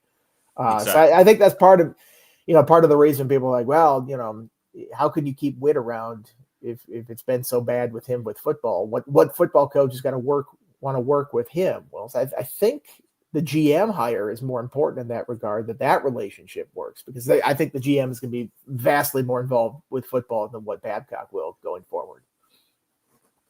Jeff King's name has been thrown out by so many people here on the show. I mean, as a guy who'd be a candidate for that GM, and Teal made a great point yesterday. Here he is. He's doing very well learning the trade, in the Bears front office. I know they're not great, but he's getting a nice rep. He's in the best business model in the history of sports, in that profession. You don't know what his personal goals might be, but to come back in the uncertainty of college athletics and all this going on, maybe he'd like that challenge. I don't know. But who do you think? Is that the kind of guy do you believe would be best suited for that kind of role? I think somebody that's had professional experience before, because that's what you're bringing to college, is you want to have that mindset of here's money allocation, here's how you attack this sort of thing, because that's sort of brand new to college football, is how much do you pay these players? What's the negotiating like? Coaches are bad negotiators, right? It's like they get in that situation, they're like, here's some more money. We got to keep you. We got to keep you making all these promises. You need somebody a little bit detached from the playing time aspect of it that can, better negotiate these things and get the fair market value on this. So I think Jeff King is somebody who's been in the NFL for a while and has seen it from that side, obviously played here, would understand it. I have no idea what his personal goals are. I know. On top of that, I don't know what a job like that in the NFL pays, a player personnel job, versus what this GM role will pay. I think we'll find out what this GM role will pay, or something, have a better idea of it in a couple of weeks when this Board of Visitors presentation is voted on. So there's so many things to work. I don't know if he really likes Chicago. Chicago's a fun town. I like living there. Maybe he's got a family up there they like. There's so many considerations to take into account with this thing that it's tough to tell exactly who might be. And I'll be honest with you, I don't have a hot board of GMs. I have not built that up in my life. You haven't put that article out yet. Yeah, no, it's like list of executives that might come in. This is a brand new thing, and they could go a bunch of different directions. It could be business person, it could be football mind, it could be a combination. I would imagine this probably got to have a pretty good football mind with this whole thing, but to have that professional experience, I think that would help. So somebody like that, I don't think it's going to be Bruce Arians. If people are thinking that, I think Bruce enjoys retirement. He likes helping out with football stuff, but when you're retired, I think you're like, I don't want to be in it full time doing that, all this stuff. That's just me guessing at his age and his stage of life and the way that he's enjoying things. So, we'll see. I think it might be somebody younger, somebody kind of coming up that understands the dynamic of college sports right now. No, you're exactly right, because Burnip said that directly about Bruce. He said he would be willing to help. Anybody wants to call and just say, what's your advice, how we should go? He's getting ready to do some kind of new gig where he's breaking down film for the NFL. So, but he said he'd be glad to help. But you're exactly right. He has no interest in that position whatsoever. So that, you're right on about that. So you guys been having some fun with the head coaching hot board. I'm just going to ask, what has been some of the trends? What's some of your opinions? What are some of the names that are kind of popping out in the response you're getting from your subscribers there at Tech Sideline? It's all over the map. I think obviously people are like, the shoot for the moon candidate is Shane Beamer. I don't think that's going to happen. I just don't. It's a better job at South Carolina. I don't know why we'd leave to come here. Exactly. I don't think the lure of coming home is as strong in his mind as people think it is. Having to come and be the second Beamer. It's just, I don't think that's one of his goals in life, is to follow that up. Michael Vick doesn't have the experience. Just doesn't.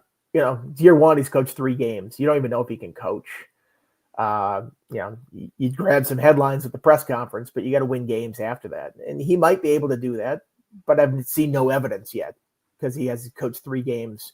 And I'm not because of his record there. It's Norfolk State. He's not going to win. I don't expect him to go out there and go 10-0 or something like that. But you just don't know. You haven't even seen how he's operated really on the sideline at this point. So, I think, do you hire another up-and-coming group of 5 guy? Somebody like John Sumrall or Alex Golish, or people have thrown Ryan Silverfield. I feel like it'd be tough to see another Memphis coach come in here. That might be a tough one to sell to fans. Yeah, it's true.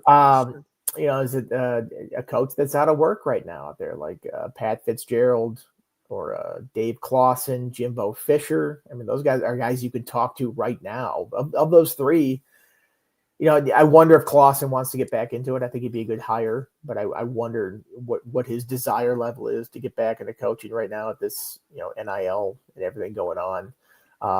I think Fitzgerald would be an interesting one. I think you'd have to kick the tires pretty hard on that one and go, well, why were you 1-11 at the end of that run there? Tell us more about this whole hazing thing. You'd have to hear that. But man, that guy's got a lot of experience as a coach. Did pretty well at Northwestern. I mean, people are like, oh, you were bad at the end. It's like, it's Northwestern. It's Northwestern. It's like you don't win 10 games every year at Northwestern, and he did it a couple times. So, something like that.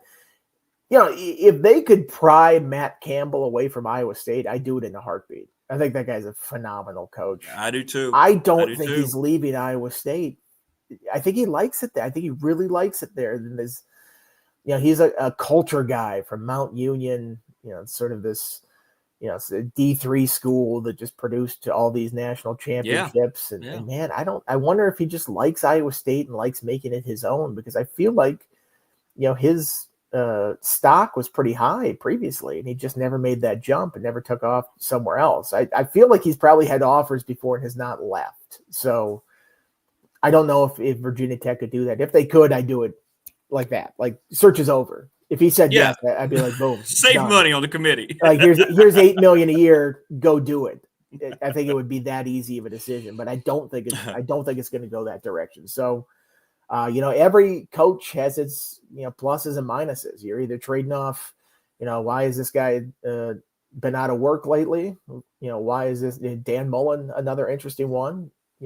Won at Mississippi State. If you can win there, you could probably win if Virginia Tech. I mean, the resources aren't going to be as great as other schools, and he found a way at Mississippi State for the longest time. So, it's either, retread guys that haven't been coaching for a while, or it's like, why didn't he have this amount of success at this school, or up and coming guys who haven't yet done it at a power conference. Right. I think that's what you're looking for in a coach. The Clawson thing really intrigues me. Our AD at Radford, Robert Lindenberg, his brother coached under him for years. He's getting that itch back, and he was kind of connected before as a guy maybe you would think of when they hired Pry. That one intrigues me. When people ask me that I think that would make sense if it were to work out, because now he's coming to a place he's going to have more money, and what he did at Wake was phenomenal. He led all those new facilities that are down there showing up. They have their new town that's going to show up down there. And I think he helped propel that with the success that he had while he was there. You could do a lot worse, in my opinion, with Clawson. Yeah, he's built up programs. Whether it was Richmond or Bowling Green. Wake Forest. He's a program builder. Now, I'd like to see him do it in the NIL era, because I think it's a bigger challenge, but certainly a possibility. And, among those up and coming coaches, Bob Chesney from JMU, just down the road. That's a place that knows how to coach, knows how to find coaches. It wouldn't be the worst thing, maybe just to be like, hey, would you like to come down I-81? And I know it's farther away from Buc-ee's, but come down here and maybe want to work in Blacksburg. See how that goes. That would be the whole sticking point. Well, you don't have a Buc-ee's. Sorry. Yeah, it's rough, but you could send people up there to go get you stuff, I guess. You'd have to drop the hideous 2-quarterback system, though. We don't want any of that. But yeah. All right. So what do you expect to see Saturday? I know it's Wofford. They're 22-point favorites. I mean, they're going to be fine, I think, in terms of the game. You wrote about it. They're one of the worst FCS offenses in football. This is about how it's going to look. Do you expect to see? I mean, offensively, probably won't be any changes, right? But will we see, you think, more personnel groupings and just more kind of, let's go out here and experiment now with some other guys and so forth?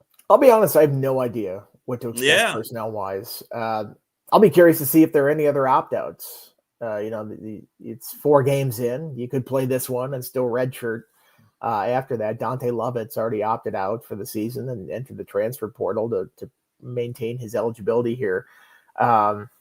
We'll see. Yeah, I think more than personnel, I want to see effort. Yes. I want to see if this team, actually comes out, if changing the voice at the top helps. I think Montgomery is sort of a no-nonsense type of guy. He's very economical with the amount of words he uses. He's very, Pry was an excitable guy. I don't think Montgomery's like that. I think he's pretty more, it's kind of serious, go about your business type of stuff. Will be interesting to see if that gets a response from this team and they play better because of it. Regardless of who the head coach is, the O-line is still in injury trouble. I mean, that's something that, whoever's coaching this team is not changing that fact. So, how well will that group come up and block? What's the operation going to be like in offense out there? But they should roll over Wofford. And if they don't, then it's like, ugh, this is going to be a long ACC season. I mean, you got to go out there and show some sort of momentum that you can get going in this game, because if it doesn't happen in this game, it's not going to happen at all this season.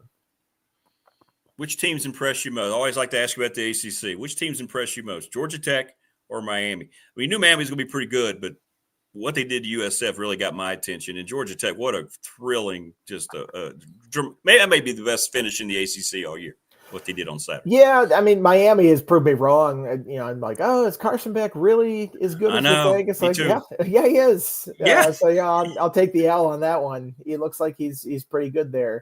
I still have my general doubts about just Miami, just getting it done for an entire season. They always seem to have all the talent, and then it falls apart at a certain point. Georgia Tech, if Virginia Tech fans want to look at a school to give hope that you can turn it around with the right coach, the right administration, Georgia Tech is it, because they were terrible in 2022. Yeah. I forget the year that Brent Key came on as the interim coach. I mean, Jeff Collins won 9 games over 3 years and then started out 1-3 in his 4th year.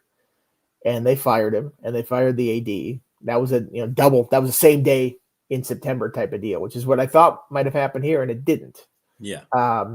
They promoted somebody from within that understood the program, understood the type of team that they needed to be. And now you look at this. I mean, Brent Key is 7-1 against ranked teams in his time. That's there. crazy. That is nuts. That team competes. Unfortunately for Virginia Tech, I think they're going to get a close-up view of that team competing later this year in Atlanta. But I mean, Georgia Tech was in such a bad situation under Jeff Collins. Now I feel like they're in such a good situation because they have the right coach in there. So I think the right coach can make a world of difference and make your program night and day. So if Hokies fans are holding out hope, look at Georgia Tech and look at the turnaround they've made. Now, it's not going to be instantaneous, but I think it's possible. So Georgia Tech has impressed me the most of the ACC teams this year. Virginia perhaps has surprised my expectations more than anybody, but Miami has also proved me wrong there. Yeah, and I love Haynes King. I love watching it. I hope he can stay healthy. I think he's so much fun. Yeah. I mean, they run him into brick walls every single game. Time. So I don't know.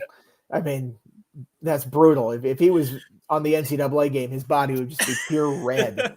And I know that because Georgia Tech is my team in this league I'm doing with other TSL guys. And yes, that's usually Haynes King at the end of the game. It's like, you're running him again. I'm like, run the ball. I'm like Herb Brooks. I'm like, again, keep doing it. He reminds me of your former Vikings quarterback, Joe Kapp, right? He'd run. He looked like he was never going to get up again, and he'd go out and throw for 300 yards or whatever. But that's a long ago reference. But the tough guy, Haynes King. Well, AB, have fun in the press box this Saturday. Hope you get some rest tomorrow, my friend. Thank you so much. You're the best, man. Great commentary as always. And follow AB and everybody at Tech Sideline. They are the quintessential source for Tech coverage, no doubt about it. So, all right, thanks for having me. Thanks, brother. Appreciate you, man. There you go. Great stuff from Andy Bitter, as always, here on the program. So there you go. Let us know what you think. Hit us up on our professional door text line, as all of you are, and here on our McClellan chat room. I'm going to reference something that he just said. Tim Thomas is going to join us here coming up. I want to thank Family Fencing once again for sponsoring this program. A studio here in Reiner, 540-200-8294. One of our listeners went, and I think they ordered a fence. There you go. That's the way it's supposed to be. Locally owned. Finance options are available. Free quote today. Vinyl, aluminum, wood, chain link, doesn't matter. They'll do it for you. Just hire them. Just go do it. There you go. There's the number again. McClellan Chiropractic, Mark Hunley. We got it all worked out. I think in 2 weeks, I'm going to go over with the GoPro, and he's just going to break me in half. It's going to be a lot of fun. We're going to put that up on the channel as a video short. Looking forward to it. That'll be the Hurt So Good. This program brought to you each and every day by Pulaski County Sports and Entertainment. And I get all these great emails from all the things that they're doing, and I'm going to, if you apologize, accept my apology here. I'm going to look down and read here, but they just had record-breaking Pulaski County track star, New Balance athlete Cole Boone back. He's part in Pulaski County Parks and Rec for the inaugural Boone Dash coming up on September 27th at Randolph Park. They just had the Seniska Cycling, the women's team, come through and getting prepared for the Maryland Cycling Classic. And they are terrific, absolutely terrific. The Sportsplex at Pulaski County continues to make a lot of progress on what's going on there. It's building. It's going up every day. Pulaski County Sports Entertainment, they're going to be on the road in September and October promoting the county sports facilities. Again, you're going to have all sorts of commerce coming to the New River Valley because of what they're doing with Pulaski County Sports and Entertainment. Back in August, they partnered with Claytor Lake State Park to host the American Jet Sport Association Southern Summer Series event for the third consecutive year. They're thinking out of the box. Community collaboration, Pulaski County Sports and Entertainment. Man, it's exciting. And that's where I'm from, and these are great people that are out. I love the wide open mindset. It's great. It's awesome. Congratulations to all of them. Little River Heating and Air, 1095 Radford Street in Christiansburg. Go see Charles Lee. The best. I don't know what else to tell you. My units got struck by lightning last February. Me and my son, when he was still here before he left for school this year, we were cold. They came, assessed. 2 days later, had my stuff. They were gone. It's amazing. Ryan Pry, the attorney in Radford, 701 Main Street. Yes, Shane Beamer's leading our BDST fan question of the week for who you'd like to see the head coach. Andy Bitter just said that's a popular name over there at Tech Sideline. National Bank, member FDIC, thanks to Lara Ramsey and all the folks. They're our exclusive banking partner. They're my exclusive banking partner. I've been with them for 35 years. And thanks to Travis Williams. Talking to Travis last night, we're all very curious about what's going to happen in Blacksburg. I don't know what to tell you about Professional Door Incorporated. I've been in business 38 years. His dad built that business. He's continued now in a great tradition. Garage doors, nobody does it better. You want to get those secured and ready to go for winter. Go see Travis and Company, residential, commercial, Route 100, right up there in Dublin. Beautiful drive. Go see him right across from New River Community College. Great people. Great people. And I believe that takes care of everyone. Did that take care of everyone? Yes, it did. Yes, it did. Anybody who wants to reach out and support the program sponsor-wise, we'd love to have you. Also, let's see here. This is going to become a thing until we hit 500. We are 13 away still from 500 subscribers. So please, please spread the word. Let's get to 500. Tim Thomas is going to join us here momentarily. All right, so let's catch up here in our McClellan Chiropractic chat room. All right, hang on, real quick. And AB just said something that plays into my whole mindset about this whole athletic director remaining in place situation. What did Georgia Tech do? They fired football coach, AD the same day. Clean slate. And now look where they seem to be headed. Look where they are, and look where they're headed with Brent Key and the new AD. Cohesive hires, working in unison. Cleaned house. Didn't leave remnants of what had failed before for reasons. Feels like Virginia Tech's not going to do that. See, that's just my whole thing. There's a prime example right there. And he just compared the whole Virginia Tech situation to what Georgia Tech looks like. But Tech clearly doesn't look at it. Georgia Tech made the decision, cut bait, get them out of here. We're failing. This can't happen. And now look at them. They're number 18 in the country. They have one of the most dynamic players in the country. And Brent Key is building his reputation, being one of the hottest head coaching candidates to go to a major school in the country. It can happen. It can happen. It's funny that he mentioned Matt Campbell. Matt Campbell wanted the job years ago in Blacksburg. Wayne says, get the AD and coach all in one place from JMU. Yeah. Paul says he really likes AB. No skin in the game, just puts it straight. Yep. Andy's the best. He covers the team. Doesn't mean he's a fan of the team. You're right. He just does his job. That's why Andy is so valuable to Tech Sideline. And I'm so glad he's back. So, yes, Prometheus, the relationship that President Sands has with Witt is, I think, the main impetus behind why there wasn't an announcement. And maybe still that you're going to have something happen in a couple of weeks where he can, if he does end up not being here, he can do it on his own as opposed to just what happened at Georgia Tech. But that was a great example, and they had a very similar trajectory. And now you look and see what Georgia Tech has become in a very short amount of time. They've got NIL. I know they're in Atlanta. They're recruiting well. They're getting players. That's going to be a destination. And having a guy like Haynes King is going to draw players like that to them. They're a comer in that league, and they're not going to go away. I don't believe they're going away. I'm not saying they're going to be a national title contender, but Georgia Tech's going to be listed amongst the top 3 or 4 teams in the ACC every year going forward, as long as Brent Key's in place. And they cleaned house. They didn't just dilly-dally and say, well, we don't want to hurt everybody's feelings. It's big business, man. You can't sit around and worry about that kind of thing if that's indeed what's going into all this.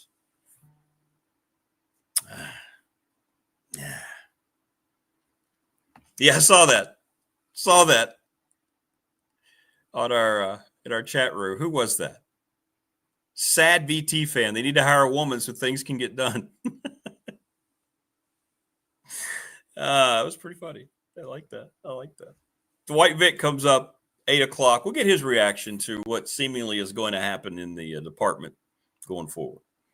And, AB wanted to point it out. Look, this isn't my opinion. This is what I'm being told. So people don't jump on him. Don't yell at him. He's just telling you what he's told. That's his job. He's a reporter. He's not making stuff up. And which, is my point as well. I mean, Tech's putting that out there. It's not like people are just speculating. They're telling people, yeah, we're not going to do anything. Okay. All right. We'll see. Tomorrow on the program, Will Stewart will follow up with this conversation. We'll get into that divide they have over at Tech Sideline about whether or not Witt's going to retire or stay in place.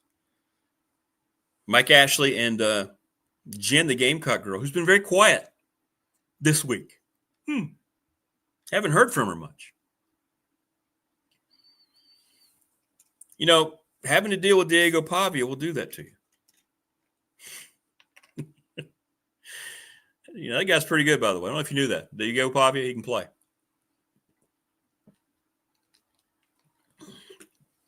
Sorry, I had to have some carbonated beverage.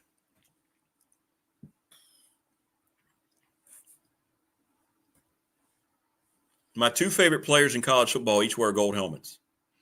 Diego Pavia and Haynes King. Prometheus says that Witt doesn't get fired as a slap in the face to the fans. We've talked about that. The fans have been heard. The customer should matter. If you're keeping him now, you're keeping him just for personal relationship reasons. And not only, but that's a big part of it. Correct. Early Heisman guys. I don't put any credence into the Heisman Trophy. I haven't for years. It's become just a quarterback award or running back award. I don't follow it. It's kind of like award shows on TV. I don't give any. It's all political, and these awards are political too. It'll come from somebody in the SEC or the Big Ten, and it'll be a quarterback or a running back, which makes no sense because they already have individual awards given out to those players of the year at each of those positions. The Davey O'Brien Award is the quarterback award. So I haven't cared about the Heisman Trophy. It's probably been 15, 20. It's just the political. When they did that whole thing with Peyton Manning coming out of Tennessee and they gave it to Charles Woodson because of political pressure, that was 97, 98. That ended the whole credibility of the Heisman Trophy to me. It's now just an ESPN hype machine. I don't care. I don't think it means anything. I don't think the Heisman means anything anymore. And it hasn't for a long time. For instance, tell me a player right now who's every week electrifying the game of college football than Diego Pavia. He's got no chance to win the Heisman Trophy. All right? It's not about the best player, so it's about everything else. So, anyway. Tim Thomas scheduled to join us here. Have not heard from Tim. I sent him the invite. I thought I sent him the invite. He may not be awake. Let me send it again in case I may have sent him the wrong. Let me send it. It may be my fault. Let me send it again. Yeah, Diego Pavia is a guy. Man. How about, speaking of, getting the right coach finally, how about, oh, no wonder I sent the wrong email to Tim. I had the email wrong. It's my fault. I left out a letter. Okay, now you got it. Nope, I sent it wrong again. All right, I can't spell this morning. The one thing that I cannot do is spell the word mail. M-A-I-L. I always do M-I-A-L. Let me see here. That's my fault. G-M-A-I-L. Wow, look at that. It's amazing when you spell words right. All right. Now it's sent. Now we'll get him. Now we'll get him. See, it's very imperative that you send an email request to the right email. So that's all on me. How big of a contract, Joseph asked, do you see Tech has to offer to get a coach? What Andy said, 8 to 10 million a year. That'll be the going rate, 8 to 10 million. Yep. That will be the that'll be the going rate. It's the cost of doing business nowadays. I don't like it. I think it's ridiculous that coaches are making that kind of money, but it is,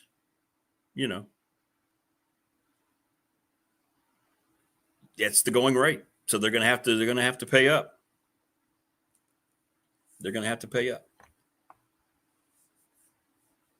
Hokey Bob, do you need a general manager? Do you need it?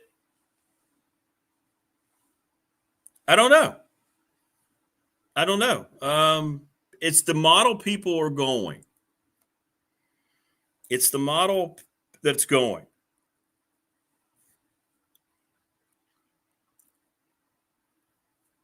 I think a place like Virginia Tech probably needs it because there's no credibility over there in that department that would indicate,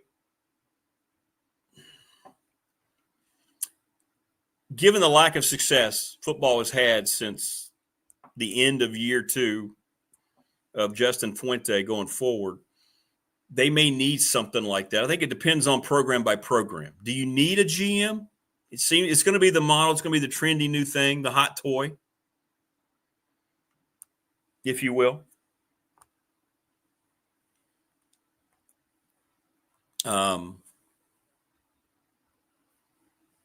So from that perspective, Tech probably does.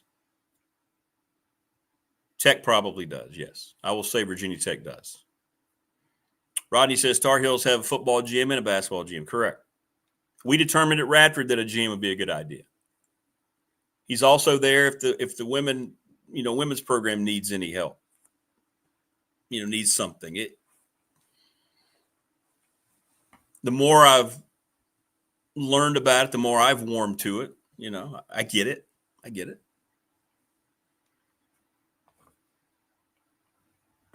So, yeah.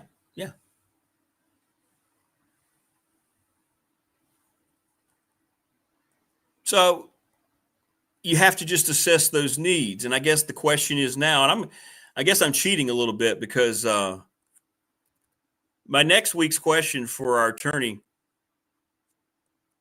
Ryan Pry, was going to be, it's a name choice like this one, but it was like, how much confidence do you have that?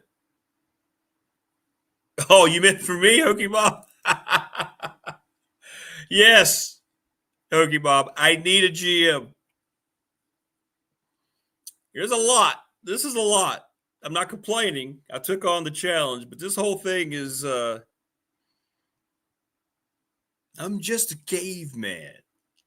This world frightens and confuses me. Yes, I do. I need a GM. I need somebody checking all the connections. But to mention the studio has been kind of screwing up, not because of anything I'm doing, but I'm having to deal with it. It's system wide throughout all the YouTube channels that use StreamYard.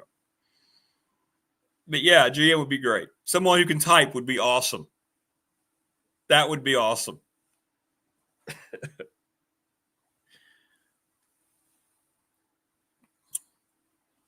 What was I saying? Oh, yeah, Tar Heels have a football GM and basketball GM, and the more I research Radford, I get it, I understand it. So the next question next week from Ryan Pry is going to be, how much confidence do you have that Virginia Tech's going to make the right decisions going forward in structuring their football program? Give you something to chew on for next week. Apparently, Tim's not going to be able to join us today after all, he says. So no Tim today. Dwight Vic will come at us at 8 o'clock. So good stuff there. It's interesting. Some of the stuff AB pointed out. He's got an article written about Whit Babcock no longer being there that they haven't released yet. That's interesting to me.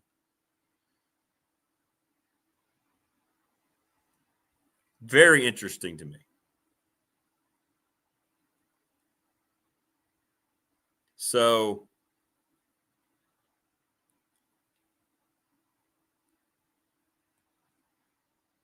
I don't know.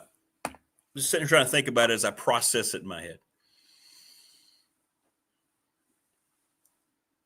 I just sit here today and I find it hard to believe that everything's just going to be like, it feels like it's heading that way, that he's just going to be whisked to the side for whatever reason, personal relationship, money. Is he getting back credit for the fact that other programs that don't make any money have had some success? Oh, I would love a Smithfield Bacon sponsor, Wayne. Because then when you're talking about the sponsor, every morning I could have just a plate of bacon here. The problem with me being here in Reiner is, Richie Davis, BDST legal counsel, used to always, from time to time, along with Gus, the best dog in the history of dogs, and I would get bacon. So, yeah, I miss that. I miss the smells of bacon around the studio. Smithfield folks, if you're ready, I'm ready. We could work out some kind of trade. Just supply me with a year's worth of bacon. Certain flavors, we can mix it up.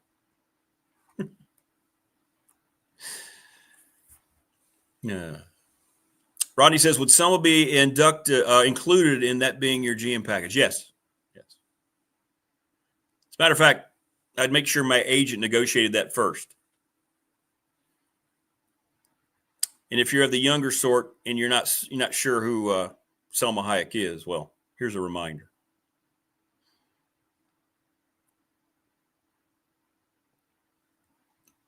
If she was walking down the football hallways glancing at folks like that, I think that would encourage you to play.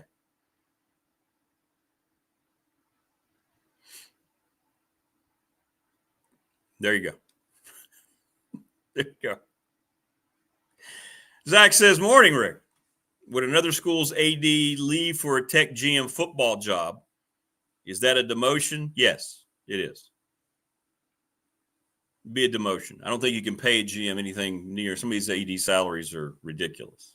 And I don't know what it's going to look like, the pay structure. Who knows? That's what AB just talked about. Who knows? But that would be, a demotion, unless you're just an AD and all you care about is football. Again, it comes down to a personal decision. Maybe you have money, and maybe, hey, if I just have to deal with one thing, maybe that's attractive to you. It could happen. You got to find the right fit. That's why, and Andy said it, even though he thinks they're going to hire GM first, that's what I'm talking about. If it doesn't mesh, man, you're cracking heads against the wall again, and you're setting yourself back before you can go forward.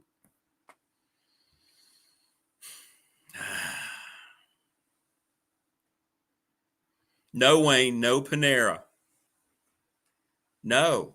You don't put Panera and tailgating even in the same sentence, Wayne, on our McClellan chat room. If you are a male viewer of this program right now, when's the last time you're driving around at lunch and you went, boy, I would like to have a rock-hard sandwich with crust that will break your teeth and all your dental work in a bowl of cold soup?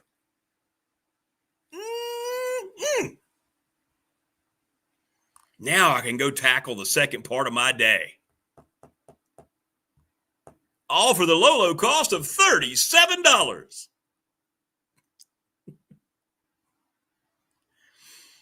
Oh, and a bag of chips that might be stale, might not be.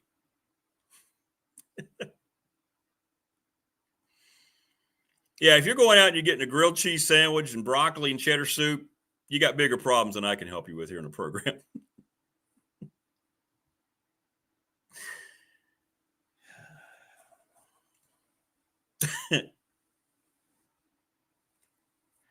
And this is funny. This is very funny. When Darius Nichols was our head basketball coach, I think it was his second year, we'd put in a food order somewhere on the road, and turned out the restaurant couldn't do it. They got behind or they lost the order. So they called and said, oh my gosh, we couldn't do this. We're sorry. So then they got desperate and they called for Panera. And everybody complained. And then I just remember Darius going, he said, I don't know what's going to happen here, Radford, with me. I don't know how my season's going to go, but we're never going to do Panera again.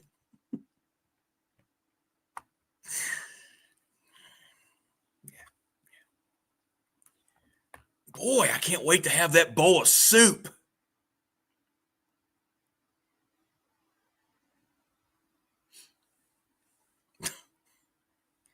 I don't want my food swimming around in water. Not a soup guy to begin with, much less broccoli floating around in it.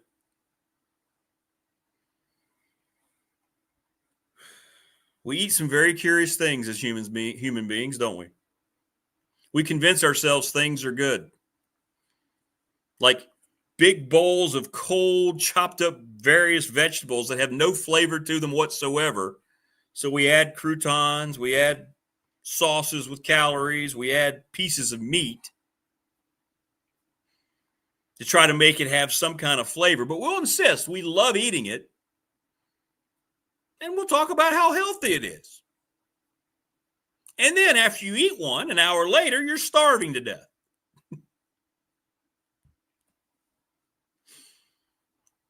Yeah, get a nice scone for dessert right after you have your...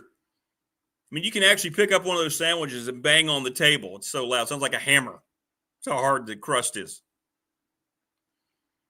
Yeah, I think I'll chase down that broccoli and cheddar soup with a nice scone. Somebody, hand me that drill. I got to get into the scone here.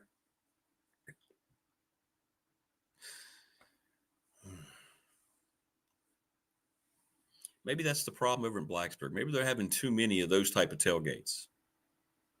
Right? Let's put it this way. If we ever do the BDST, like for instance, we might have a 500 subscriber celebration BDST thingy here, right? That's not going to be allowed. We're at 487 still. We need 13 more subscribers. Come on, people. 13 more. Call the neighbors, wake the kids. It's free.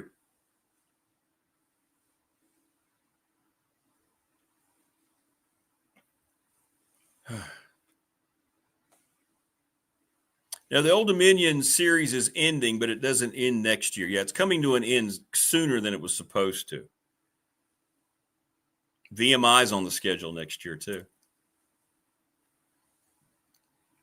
A dental appointment in the afternoon, correct, Paul? Oh, dentists love that establishment. But you're not going to be bringing bowls of soup to the BDST football grilling party.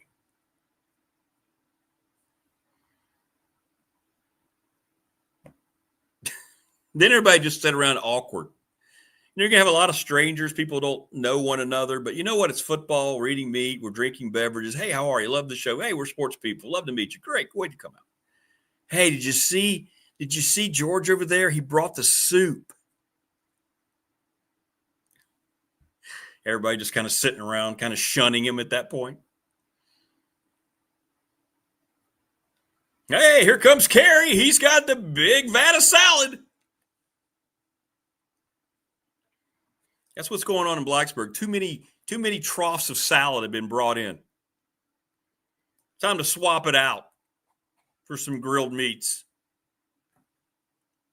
Properly grilled meats.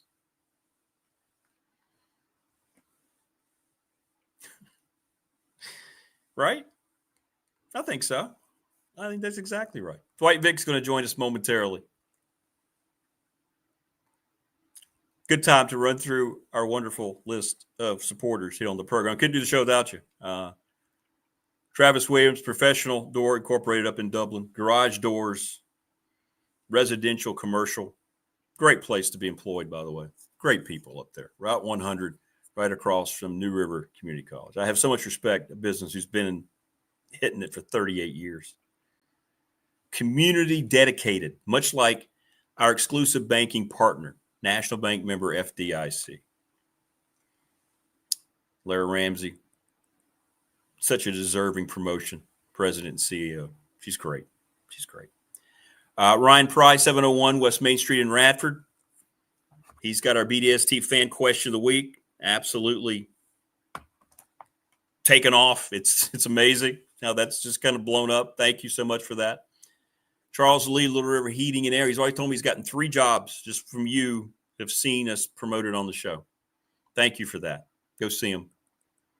Just mentioned a moment ago, being presented by Pulaski County Sports and Entertainment. Read down all the things they're doing, thinking out of the box. We need more of that here in our community. Tell you one thing, Jonathan Sweet, Tim Miller, those are some impressive dudes, man. That's some impressive dudes. Mention our text line, Professional Door. There it is, 540-391-0788. McClellan Chiropractic, Mark Hunley. We're going to work it out. GoPro. Maybe a GoPro. I might just hold the phone because I'm getting broken in half over there on all the different machinery. And, of course, the first sponsor of this program who signed on before we started, Family Fencing, Jason Green and Company. I heard they're getting people calling there. It's great. 540-200-8294. Great people there as well. FamilyFencingNRV.com. People who take pride in their craft with your fencing. If you have the right kind of fencing and that's what you decided to do, it changes the whole game. Let those folks change the whole game in your yard, in your property. No turkey bacon, Wayne. No.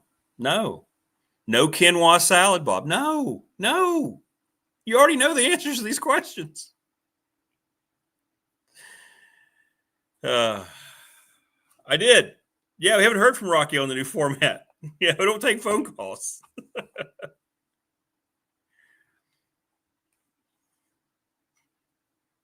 Hey, on the Professional Door Incorporated text line, who would have thought ticket prices for a VT game would be $16 and Liberty versus JMU would be hundreds and thousands of dollars? Yeah, that's true. Wow. You can get tickets for the Tech game, pair of tickets for $20 a piece, $18. It's kind of an apt representation about where things stand right now, right? In Blacksburg. I'm not trying to be funny there. It's sad, but that's true. About Liberty, JMU.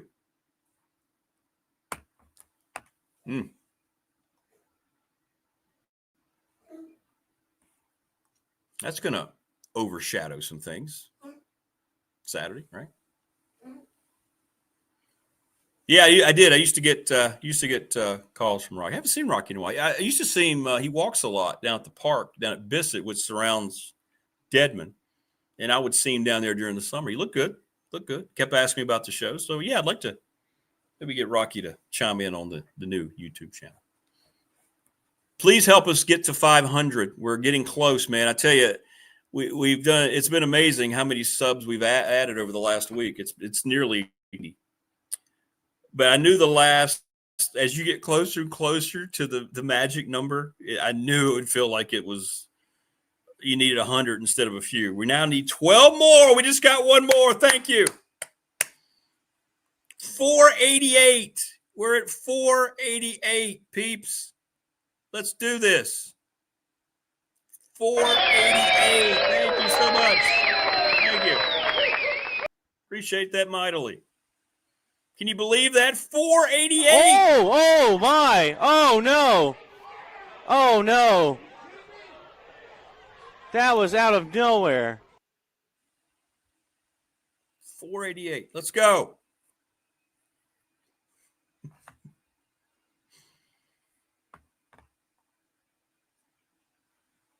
Any of it. Like and subscribe, please. Ring that little bell. Smash that subscribe button. It's free, and it's fun. We are having a good time. Paul says, can't wait to hear what we talked about on Saturday. Yeah, number 500 is going to get, if we ever happen, somebody had a great suggestion on the BDST Facebook page, which has, by the way, over 3,500 followers now. Blows my mind. That the 500th person should get a free T-shirt. Yeah, if we ever get them, that's a great idea. We'll do that. We'll do that.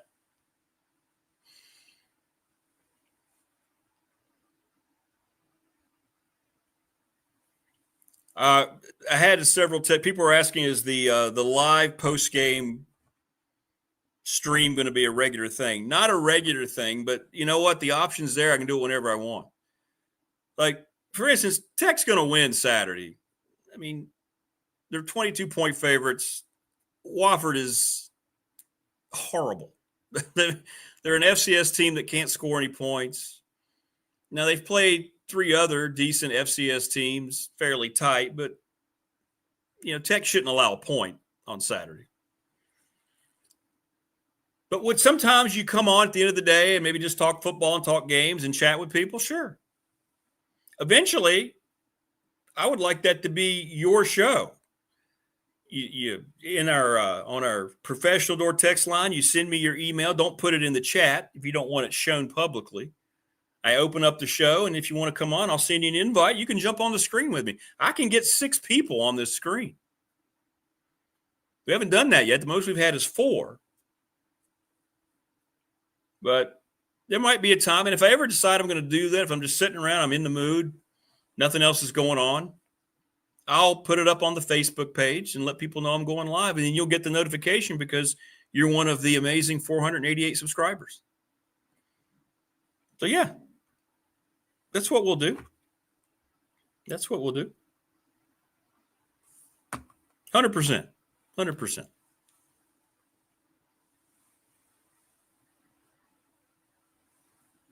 But yeah, I'd love to have that. This is not set up. There are more advanced. If I had that GM that Hokey Bob mentioned, there's setups and there's things you can add. You can actually incorporate calls. It costs a lot of money and it's very difficult and it's more vast than what I have. So in lieu of calls and that ability, I would just put you right on the show like this, like when our guests come on. That'd be great. Now you'd have to give me you'd have to have a thing. What YouTube would say is you would have to send me something on the text line that says, hey, I have no problem with my face being shown, blah, blah, blah. That'd be fun. That'd be great. But I'd like to do that. I think that'd be a good time with everybody. Really would. Always a great time, by the way, as we segue into the third hour. This is how this show works. Joining us now, and there he is. He is the owner and founder of Victory Life. He's dedicated his life. It's the most honest and noble of causes. He helps human beings on a daily basis because he chooses to. He's Dwight Vic. DV, how are you? Good morning. I'm good, man. Good morning to you.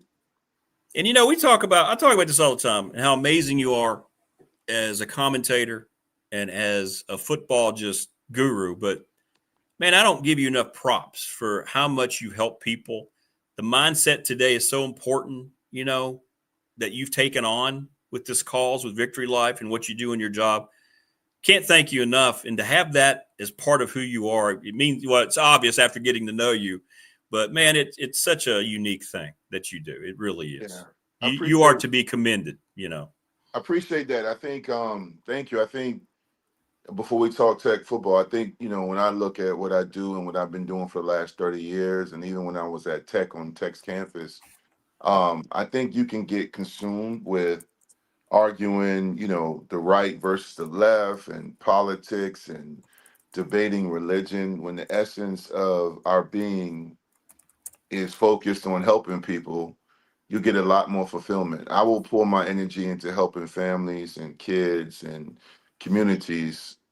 Everyone else can debate about the other stuff. I feel like that's what gives me fulfillment, and I feel like that's what helps people. Most of us, if not many of us, are trying to survive. We're trying to make it.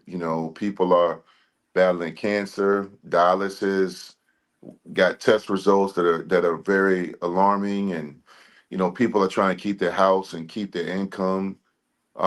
So what I can do is spread positivity and also just help people. I love to laugh. I love to joke.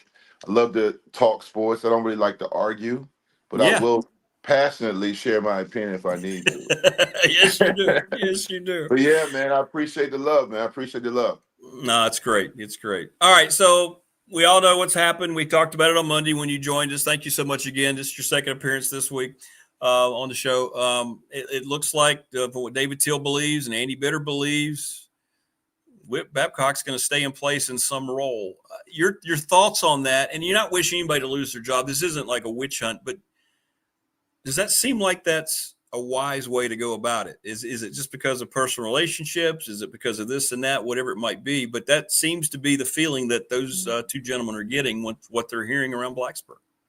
Well, there's different ways to look at it. So first of all, Whit didn't lose any games, and he didn't drop any passes, and he didn't miss any tackles. He's not the coach, and he's not on the football staff. And you look at athletics, you talk about other programs, wrestling, they're doing great. Track and field is doing great. Basketball, a few years ago they won the ACC, but the defense people made for Mike Young was he didn't have enough NIL. I don't really know if that's solely on Whit or the administration, but the point is that you could look at it from the standpoint of you got to hire a coach, but you do need an AD in place. So it's very difficult to get a new AD and a new coach. Now, I will say I understand the frustration and the lack of confidence many in Hokie Nation feel about Whit, because you've hired two coaches, and there were other candidates, especially the second time around, that were more qualified, that showed a lot of interest. You don't have to be in the know to know that. I mean, it was out there that there were a lot of people that really wanted that job at Tech, and you gambled on Brent Pry, first time head coach, which I signed off on. I'll go on record again. I thought Pry was the guy, but like Andy said, and David, and I know Chris Coleman said this, is that ultimately his assistants did him in, and even to some degree, some loyalties, some blind loyalties. And that's, to me, a little bit on Whit, but more on the coach. I don't really know how Whit is. I've talked to Whit many times. I know him. We don't hang out or anything, but I've talked to him when I've been at Tech. Very professional, very classy guy, but at the same time, I'm big on accountability. I can respect you and have a meal with you, but I'm still going to hold your feet to the fire to do your job. And I think that's probably what's been lost. If I hired a coach, I would tell him, hey, look, you got to go, if we're interviewing you, who are your assistants? I need to know who you're thinking about bringing in during the interview process. They do that in high school. They talk to you, well, at least some of the successful high school programs I've been at.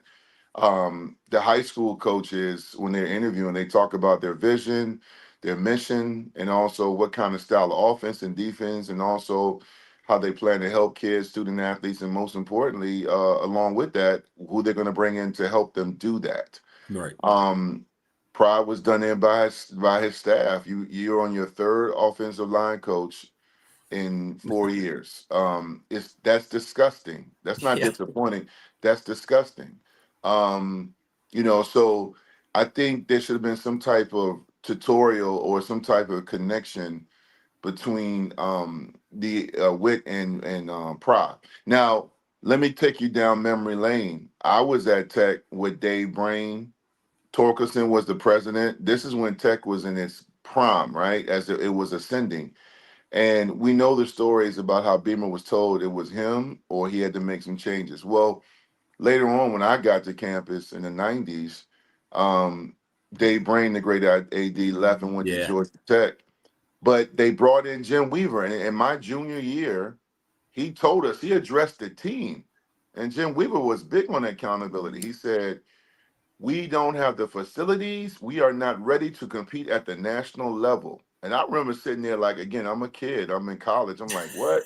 we all felt offended, but we only knew one way.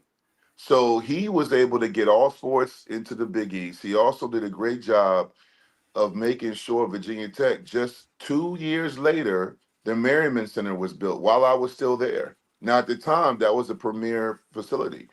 And the point I'm getting at is the weight room, everything. He came from Penn State.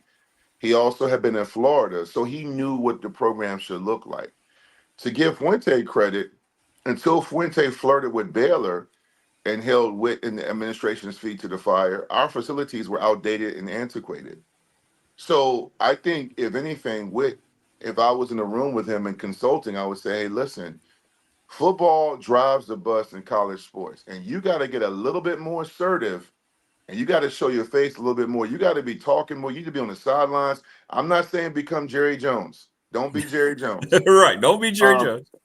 But on a serious note, seriously, you need to be a lot more. Don't do these little pop-up shop press conferences where you get the fan base all rattled.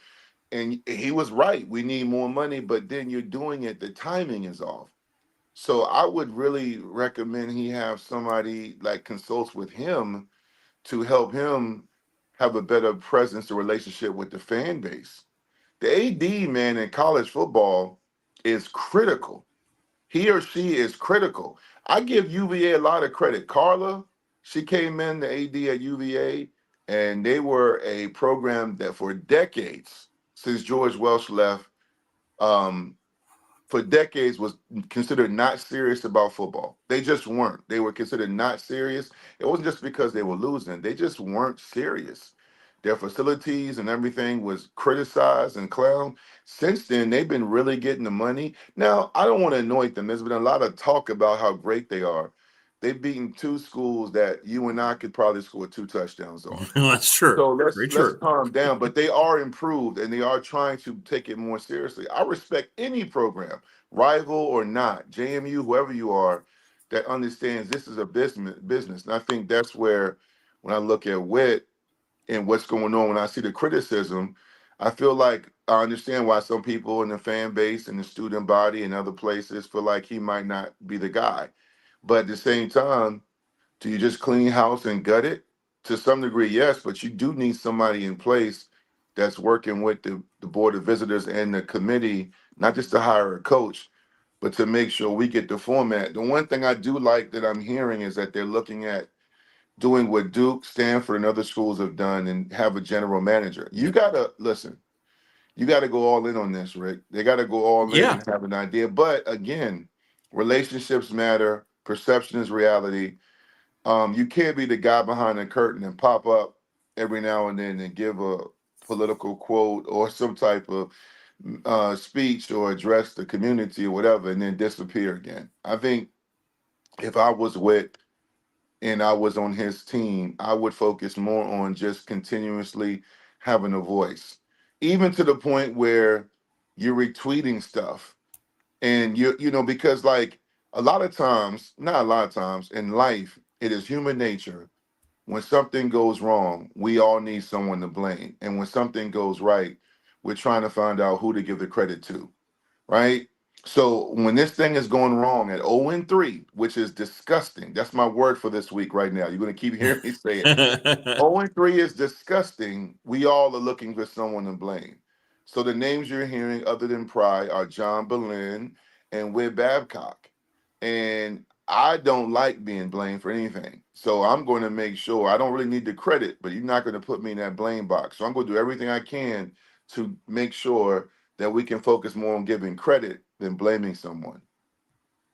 Dwight Vic joining us on the program. And you're right, they're going to go the GM route.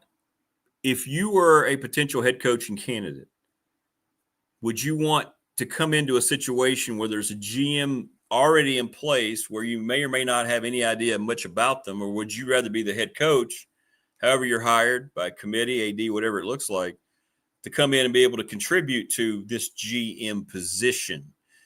Most of the time it's that way in college so far, where the head coaches had a lot of say, maybe all the say in the GM. We did it at Radford with our new basketball hire. So I've seen it. It feels like you're creating another ambiguous step there, that if you hire GM, he may not know this coach that gets the nod to get hired, and then you have to create a whole relationship there between those two. I don't know. What do you think? That's a great question.